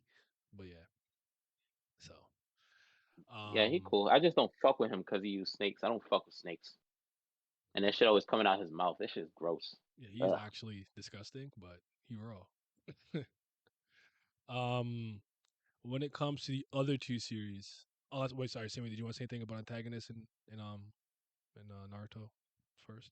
I mean, mainly in agreement. It's just people say that fucking Pain and fucking Madara shit just because fucking how strong Madara was, and then the fact that Pain fucking like solo Konoha and shit. So how because of how strong he was. So just they just power scaling. But I think for the most part, Naruto has serviceable villains. I do think Orochimaru is really good, and even though Kishimoto was on his fucking Togashi pack with some of the fucking Akatsuki members and this and fucking trying to Yeah, make redeeming these niggas. redeeming Yeah, and like I but missed with all of that, but at least it was presented as a group that was a big deal, and we took a good portion of the second part single-handedly dealing with each one. That's what I like. Now, fucking this Togashi pack redeeming them, I don't like that. But the fact that we was pretty much playing arcade mode with this entire group for the first half of fucking Shippuden, I like, and I felt like that equated how important they felt when the main cast was kids. Like talking with them being S rank and whatever, like it felt like they held up to the hype, or like they're very difficult to bring down. Like each and every one of them, because isn't Akatsuki members, if I remember correctly, if I don't remember all these, but weren't they stated to be strong enough, each one of them, to individually like dismantle a country or something like that? Yeah, some shit like that. Yeah. Well, it was kind of capped. Only 2 of them were strong enough to do that, but Yeah, I think Zabuza was But fine. I like Zabuza; he was cool. But Orochimaru, Kimimaru, to me, I like Kimimaru a lot. I mean, I actually even like Zabuza the and fucking Haku, they did that. yeah. He's doing this. He's on a Togashi pack. But True. yeah, But I don't. I'm pretty indifferent on Pain, but I agree with that. I agree with like the ending. That's awful. I actually don't. I've never actually even met a Naruto fan that like Kaguya personally. Actually, I don't know if they exist. I think they try to block her out like she don't exist. yeah. But yeah, I'm on to these niggas. I would argue they do that more. Like that didn't happen. Like it ended at Madara. Yep. But Madara, I do think is overrated. I think I agree with Simi. I think it's just because of how powerful he is and the things that he can do. And he's raw. He's a great design. I think that carries a lot of it. But I think Orochimaru is the best antagonist in Naruto. That's my opinion, though. So, um, when it comes to Bleach, what are we thinking? Ooh. Because I have an interesting case. Ooh, okay. The best, I feel like the best villain is Aizen, but the best antagonist was Byakuya. interesting. Now, fuck what I was gonna say. Speak your case, brother. You said, "Wait, hold on. I need to hear this." I think I think the thing that moves me the most about the Ichigo and Byakuya conflict is how much Ichigo cares about his family, especially his younger sisters. And the fact that Byakuya was literally doing the complete opposite of, like, it wouldn't have mattered if Jesus came down and said they gotta get executed. Ichigo would have went and fought Jesus, bro. Like, it didn't matter. You're not taking his sisters from him. I understood the frustration that he truly felt. Like, why are you cool with letting her get executed? What is wrong with you? This is not okay. This is your sister, bro. Because you know how he feels about his family. I think that like family dynamic part to me actually truly moves me. Because having reread it, when he loses and he starts talking about what happened with his wife and da da da yada yada, and all comes full circle. And Ichigo's like, okay, I kind of get it, sympathetic, but it's like, nah, bro, like you protect your family, that comes first. And I think all of that comes full circle brilliantly when you talk about Zamaru, like you pointed your blade at my pride, this and that, the other. The way that he apologizes to Rukia, and then obviously in the episode that we just saw pretty recently, when he's like, "You're strong, you've become strong. I could sense your Yasu even when I was coming from the Soul King's palace. But this is a troublesome Bankai, But breathe slowly, undo it. You're gonna train with it more. But like, I think all of that comes full circle. And at the time, Byakuya was portrayed to be as like one of the strongest captains, all things considered, with the spiritual pressure. Ganju on the bridge dying and all that stuff. Ichigo incrementally getting a little bit better, being able to block. He's like, I can see you, Byakuya Kuchiki, I can see you. You know, like that's not gonna work this time. No sir, you blocked it from the back. Where I thought the progression was really good, and I kind of like how their fight starts too, because he kind of pulls up. Like it's all chaotic, you're running around, boom, let's go. And I'm like, yeah. So again, villain, bad guy, Aizen. Antagonist, I think it was Byakuya. I also really like the answer. I mean, not the answer, but the response that Byakuya has internally after he hears Ichigo's answer. When Ichigo's like, "Well, I understand your situation, but like, if it was me, I would have fought to change the way the the the Soul Society works so that Rukia wouldn't get executed." And Byakuya's eyes kind of like light up. He was like, "Oh, I understand now. I wasn't his enemy. This whole time he was fighting against the very institution that put Rukia in this predicament." I was like, "Oh, enlightenment. I like that." Yeah. So niggas gotta get ready.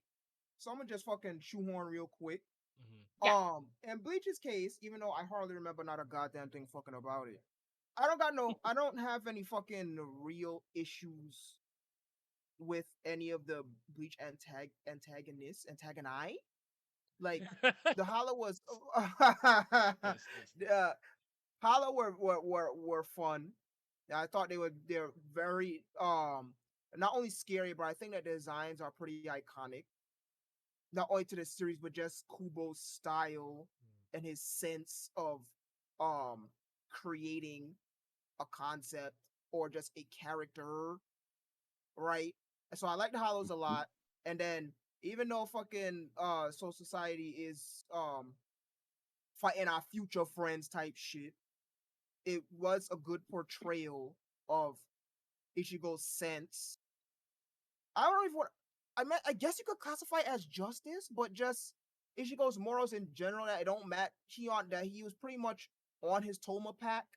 Well, I should say Toma's on his pack, but you get the joke I'm making. He's on his Toma pack where it doesn't matter who the fuck you are, who or what you are. If you endanger his friends and family, he gonna fight you type shit. We already know about Aizen and fucking this nigga Yuhaba. He just fucking unhinged. He's unhinged. He's absolutely fucking unhinged. He gotta go.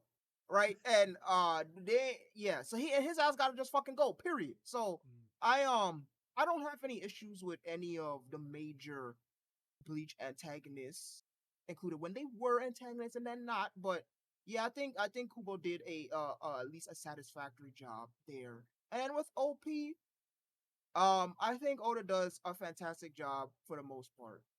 I think he does a good job with what the thing that SAU tries to do. Oda does teaches him how to fucking do it. Does circles around him with creating pretty much your own world within the arc. So we know arcs have Floors and islands. their arcs have their specific characters and their fucking and their plot points and shit like that, and they're pretty condensed while we're on that island. It pretty much each arc, each major arc, I should say, or saga, if you want to call them, because some of them are, feels like its own little world. I think Oda does a good job with that. He does a good job of, even though they're all pirates, and even though technically speaking they aren't good guys, not one of them, they're all fucking criminals. He does a good job of having the pirates that the Straw Hats fight be a good antithesis to what they stand for. You know, and not in your face good versus bad, because they're all fucking bad people. They're all fucking criminals and shit. Right? They're all outlaws. Right. So I think he does a good job with that. And the design's raw. The design's raw. And even if their arc might not necessarily be up to snuff or might dwindle or wherever, they do enough to become memorable. And then their send off immortalizes them. Just as we were talking about art finishes. These art finishes are not only important for the protagonist, but they're important for the antagonist as well. Just as it comes to wrestling, everything in the picture matters. You're only as good as who you're working with, right? And vice versa. The way that Luffy defeats these opponents helps immortalize them to the story, immortalize to them to the world of the arc that we just witnessed, so on and so forth. So I think Oda does a really good job with that. Well said. Well With said. that, I must bid the Ape Nation adieu, as I must prepare for my own stream, which is going to be in T-5 minutes. I will be fucking late though, but don't We will forget, be if you there do no like matter video games, what. if you like seeing me butcher the English language, and if you do like legal cases, then you can watch me at twitch.tv/Hio Kaniku as I continue Detective Marathon and play Ace Attorney. The Jump! best. Well, The that is best. the game in the Ace Attorney series. The I'll see you best. guys Sir. later. The best. Me and my friend did get No. into a Grimjaw versus Ukriora debate. I don't know who you like more. I like Grimjaw more. Grimjaw is my favorite antagonist in the entire series. Okay. I feel like Grimjaw had more to do with Ichigo on a personal level, but Yes, maybe on a more that was Go ahead. that was his first actual rival. Byakuya wasn't really a rival; it was more like a clash of ideals. And Kenpachi was more so a way for him to understand Zangetsu, or who we thought was Zangetsu, more. So it wasn't really anything like personality-wise that was similar to the two of them. Because the whole time that Ichigo's fighting Kenpachi, he's afraid of this nigga. Like, bro, he's like, I'm cutting you, Cutting him. and you're coming forward.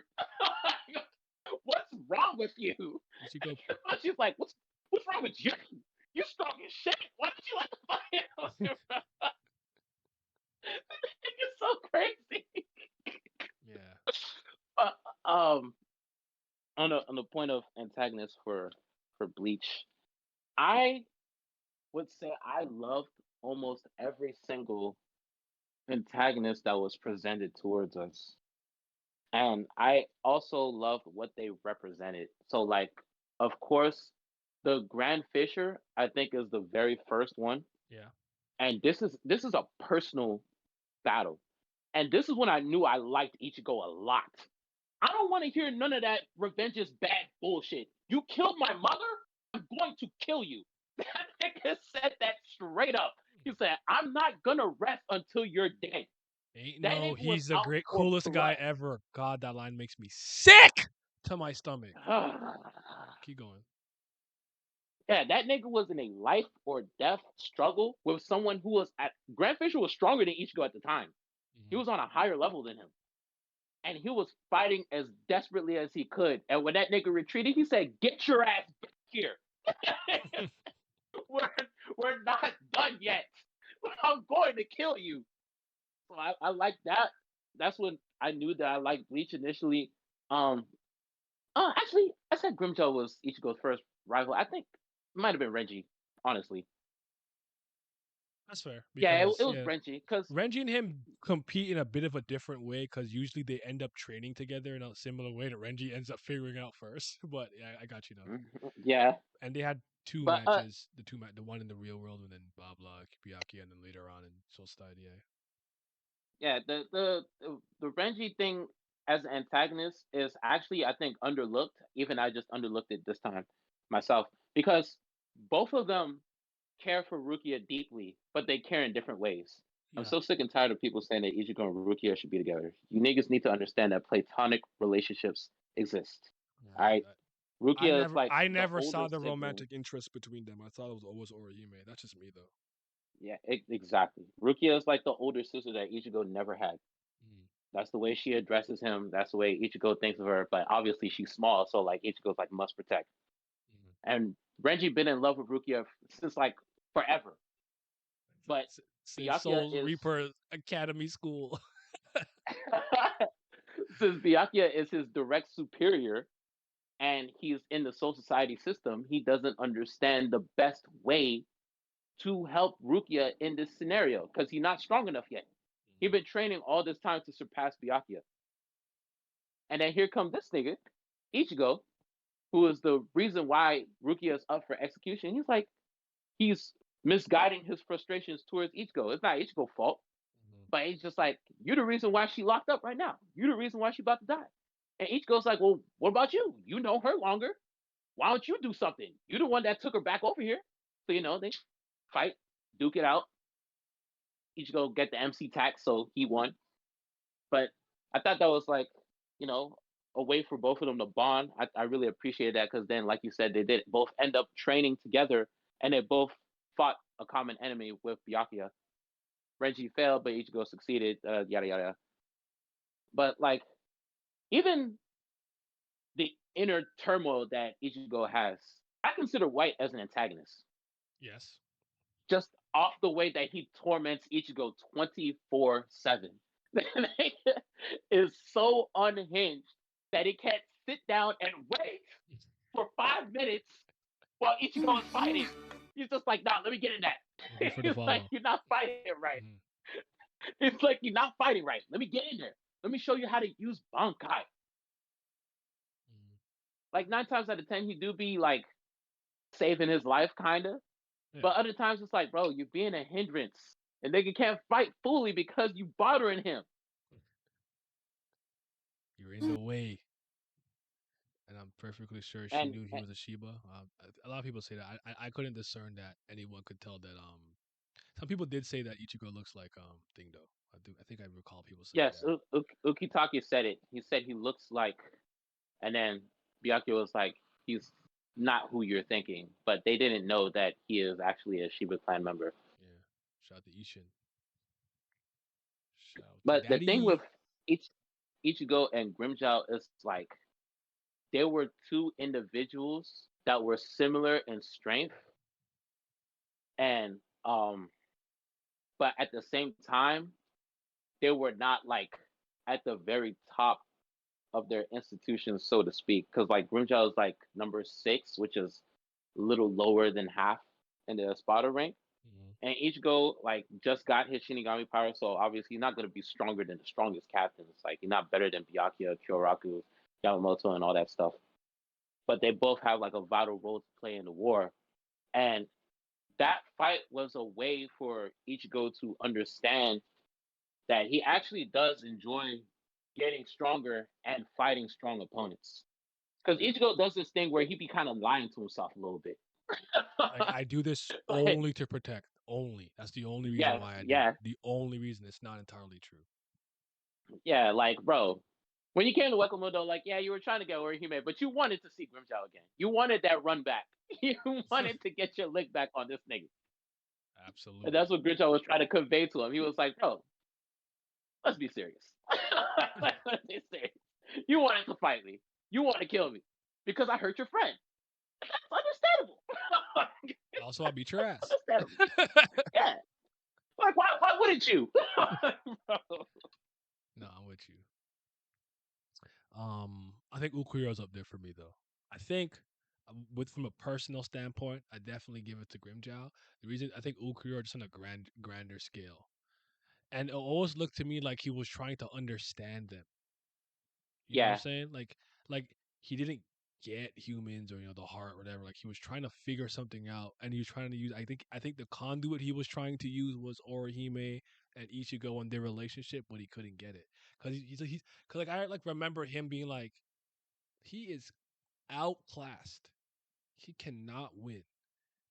But it's not a recklessness, Like the confidence in his eyes is not just reckless abandon, like he believes. Like, I don't get it. Like, what is happening here?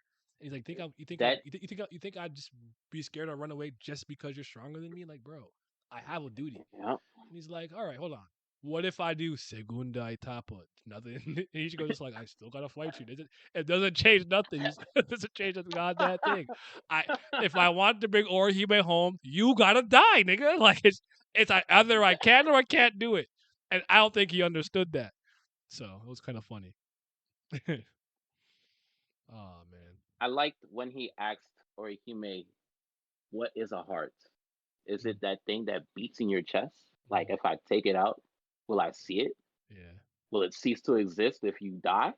Like he genuinely, it was a genuine question. Like he wasn't threatening her. He was asking a legitimate question. He was like, "What is that shit?" Yeah. Oh man. On antagonist that annoyed the F out of me was Natora. Nigga was talking shit beating Yeah, Ishii I don't like ass that after nigga. he was weakened. Yeah, I'm not he didn't move me. I don't even think he was a good opponent for Zaraki. Zaraki kind of should have packed him really easily in hindsight, but he did a couple of tricks. With the stab, he got lucky because No, he stabbed him through the eye, and then he hid he hid two arms when he had six when he had four. So like, but I don't. That nigga's not raw. I'm sorry, he's not no, cold. but he was kind of like, you know how Kenpachi is. Like he'll get cut up and act like he's not feeling it, but he was kind of getting this shit a little bit. But when Yeah, Kenpachi was like, "Did you know that a sword is swung harder when it's swung with both hands?" I was like, "What are you talking about?" I got up even out of my seat. e- even I was like, duh. And then he's like, I don't think you know how much better. I'm like, there's no way 2 arm swing was all he needed. That's fucking. He's different. That's another plot twist. Cause I promise you, I went back and looked at all his fights, and I was like, "Oh He my does fight with one god!" hand. Yes, it's. I actually think it like it has a little bit of a next step because Uno Hana's like you fight with one arm and you're not using the other arm to defend yourself. Come on, bro. I'm like, fuck. Hold on. So, nah, man, he different. That guy raw. That's why type of guy start acting tough once the teacher punishes the other student. Yeah. Oh man. Okay. Una pieza with the antagonist talk.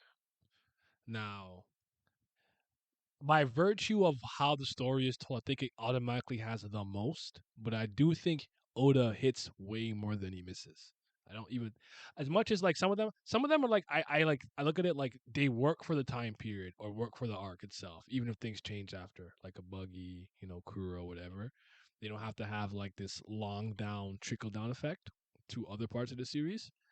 Though Arlong does come back later, I do think he has influence on Hody, but I do think the ones like Hody, I don't like anybody in Hody's crew really, or Vanderdecken and stuff. I think they're really bad. Um, Let's that, just put it this way: is that it? if Oda makes 20 antagonists, only 3 of them will probably be duds. His Okay. shooting percentage is so high Yeah, with these antagonists. It's absolutely insane. and they're different. And I think he beat me to it. Oh. That's how you know we're of one body and mind. Two souls become one. When when when he creates antagonists, they all represent something different. You're never gonna get the same type of nigga in One Piece. That's, I think, one thing that I appreciate the most. It's always something different.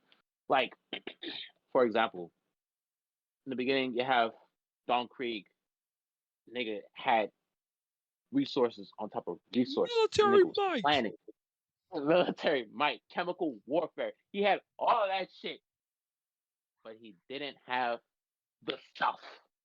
He wasn't made out of different stuff. Yeah, I'll give him this though. He did get back up. he did. He got back But up. Gin was like, bro, we're He said, cooked. that nigga said, Monada! What a psycho! But yeah, like, you got Arlong, who you get his backstory later on as to why he's so discriminatory against humans. And then, like, even though Hody is like Arlong light, he didn't have the same type of impact and effect that Arlong did because he directly affected Nami's entire life.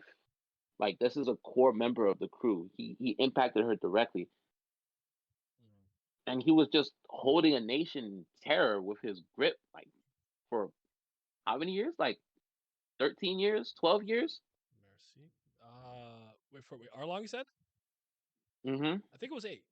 Like 8 years. I'm gonna check, but I Why think did it it was feel 8. like it was more than that? Why I Because think I it was swear 8. Nami was like a toddler. I'm gonna check. Oh, you know what? I think maybe was he trying to steal treasure for the 100 million berries for 8 years? Is that what I'm misconstruing? But keep going. I'll look it up. That might be it. Yeah, like it's not even just like what he was doing. It's when you get introduced to him, you see his mindset and how terrifying he is to the people of Kokoyashi Village. He made a deal with the Commodore and the island and took all the money that Nami had saved up. And then he tells Nami, like, I didn't break your agreement. Like, bro, yes, you did. yes, you did. Using semantics. And then he's just, and then he's like, Nani, you could just get 100 million more.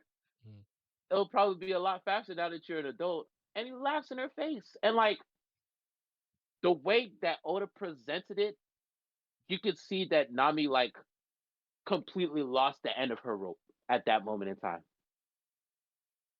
After like enduring Arlong's tyranny for 8 years, the village decided once and for all they had enough. Yeah, it's 8 years. 8 years? Okay.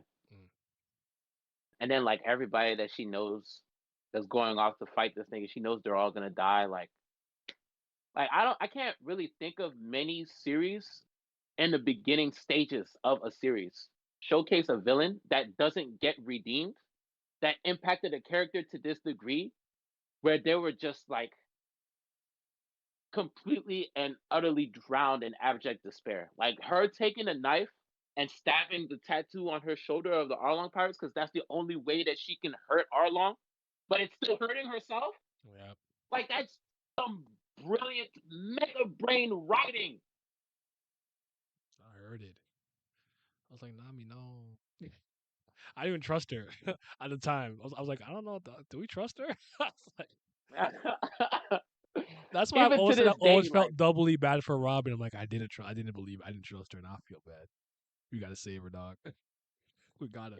Fuck the government. To this day, like watching that scene, like she is stabbing. Like, hey, that was a dagger, bro. That ain't no pocket knife. I don't even know how she could raise her arm anymore. All the tendons in that arm should be severed. She don't got that Byakuya precision, bro. Just sever the tendon. Yeah. One slash. And then even when we talk like the top antagonists, like the Doflamingos and the Katakuris, the range of impact and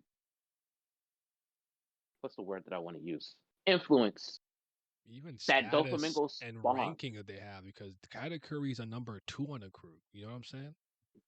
Yeah. It's very diverse. Like you see so much of Doflamingo before you even know Doflamingo. Like you know he's involved in this, you know he's involved in that. Then when you actually start to know more about him, he's a celestial dragon. He killed his brother and his father. He's intertwined with law.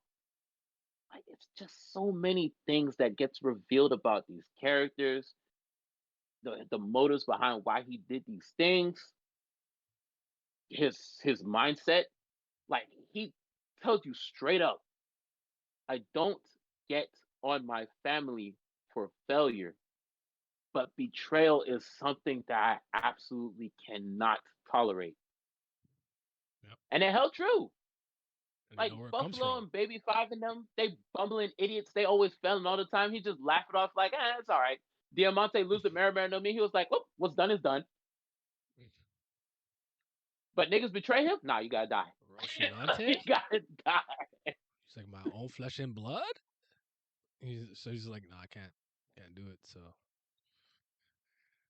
nigga said, why am I being forced to kill another one of my family? And I'm just like, who was making you do anything? You being puppeteered, bro? You're the puppeteer. You're Geppetto. You're not Pinocchio. Right? Like reading that, I was so confused. I was like, who can make you do something? I have speaking ad nauseum how much I like the diversity and range and all the different types of One Piece antagonists, and that includes Foxy. Yes, I'm a Foxy fan. No, beam. No, beam. So and the admirals and all that. So I'm not gonna go in length. Just gonna let y'all know. Um, I think with the storytelling style that Oda has, because pretty much every island is going to introduce a new antagonist, whatnot. I just like you said, he shoots a very high percentage. A lot. He's a volume shooter, but the percentage is high.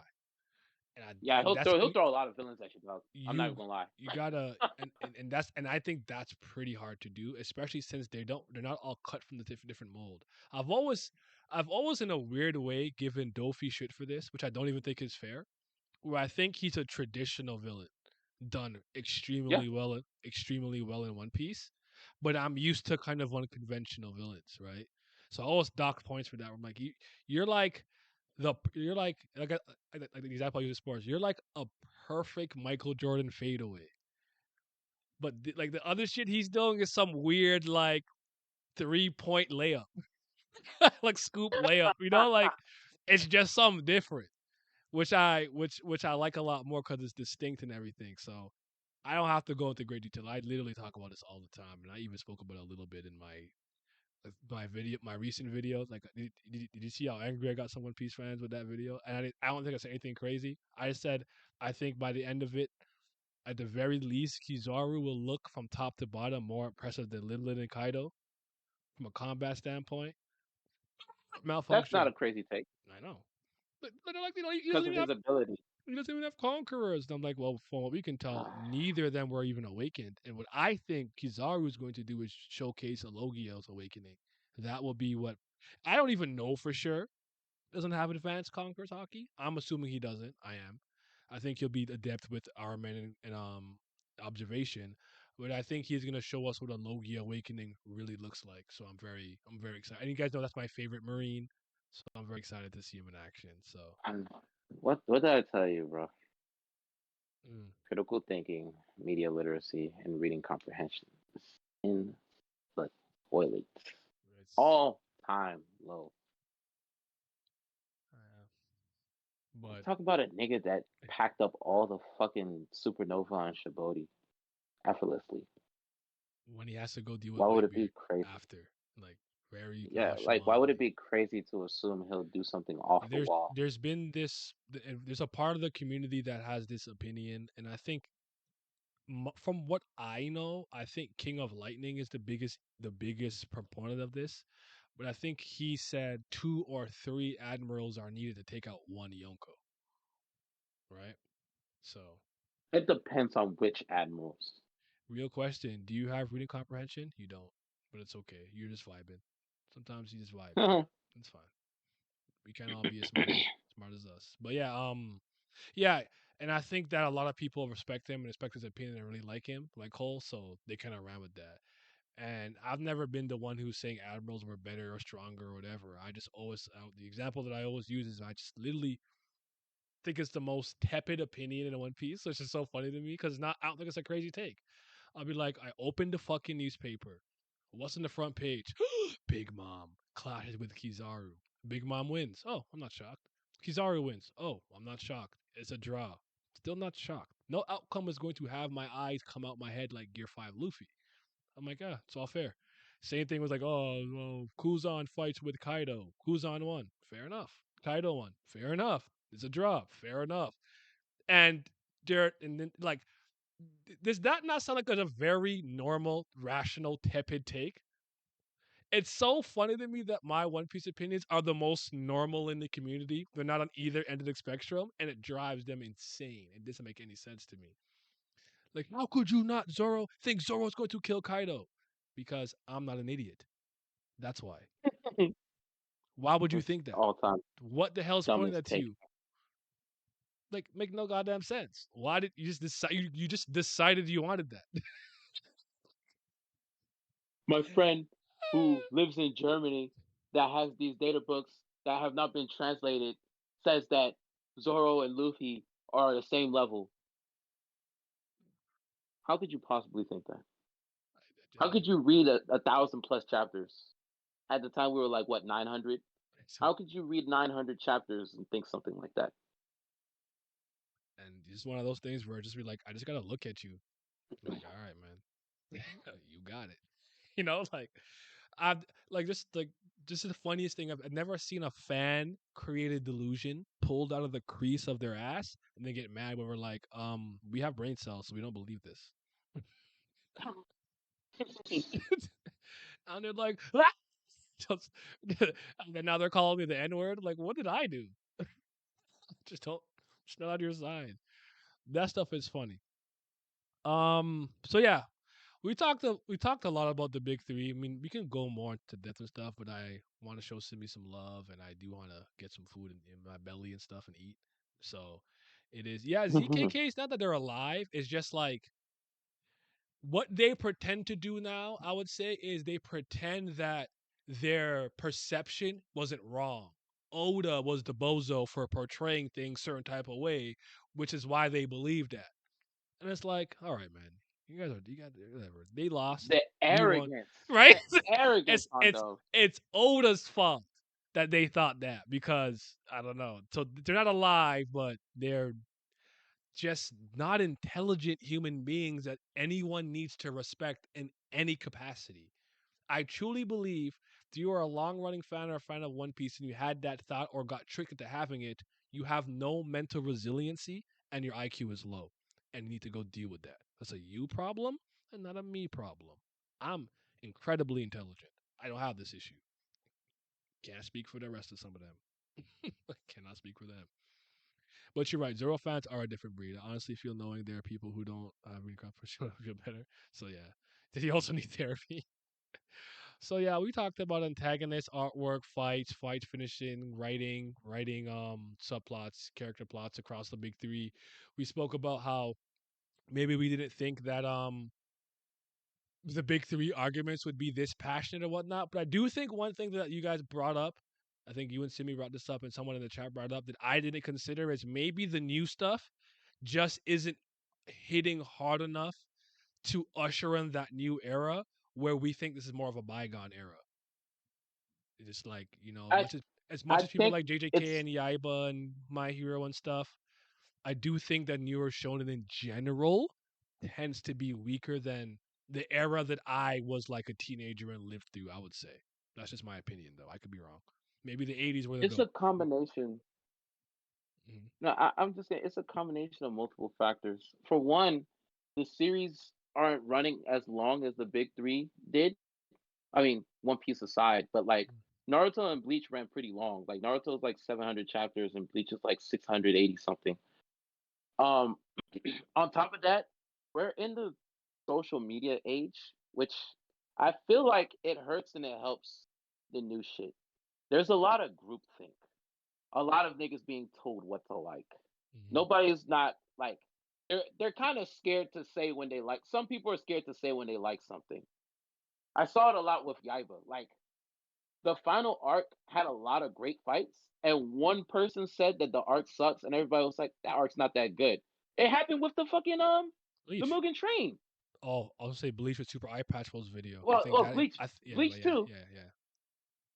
But no, I remember when Mugen Train like the chapter came out, and then a couple like I would say weeks afterwards, there was like, "Oh, Rengoku's a weakling. That arc's not that good." Then the movie dropped. What happened? Yeah. movie dropped. What happened? I will I will Everybody's like, I "Oh, will that's call yeah." myself out by saying that I didn't feel the impact of his death. Like it didn't emotionally impact me, but I thought the movie did a much better job with that. That was my only thing with Rengoku. I'm like, Yeah. he kind of came and he went for me, but I also read fast, so so yeah. But now Bleach too. Super Eye Patch Wolf Bozo dropping video. Downfall of Bleach. Mm. More erroneous facts than actual facts in that video, and I only watched like 10, 15 minutes. No, I Like understood. everything I he was understood saying, I when was I just like, watched a video where I had immense knowledge on it. Like, oh, he doesn't do his research as well as he thinks, or he's making shit up. So yeah. I'm just like, bro, you're wrong about so many things. Asking questions, calling stuff Deus Ex Machina. I was like, this was explained. Like, there's nothing that drives me up a wall more than when something was explained and then you're just like, it was never explained. Yes, it was. So you Or just told if me you you don't know how to need it read. completely spelled out for you. They asked us which big three MC do you like the best. I know it's not Naruto, so it's between Luffy and Ichigo. Um, for I me, like Luffy more. it's Luffy. but I have in the last 3 years gained a tremendous amount of respect for Ichigo, to the point I'd argue I, he might be he might be like my top. Like if you asked me before, I'm in top 10 in Bleach. Ichigo wouldn't have been anywhere near there.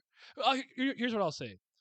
Ichigo was still kind of one of my favorite characters in Bleach in general, where I'd probably have Luffy around 20, as much as I like him. And I like him more than Ichigo.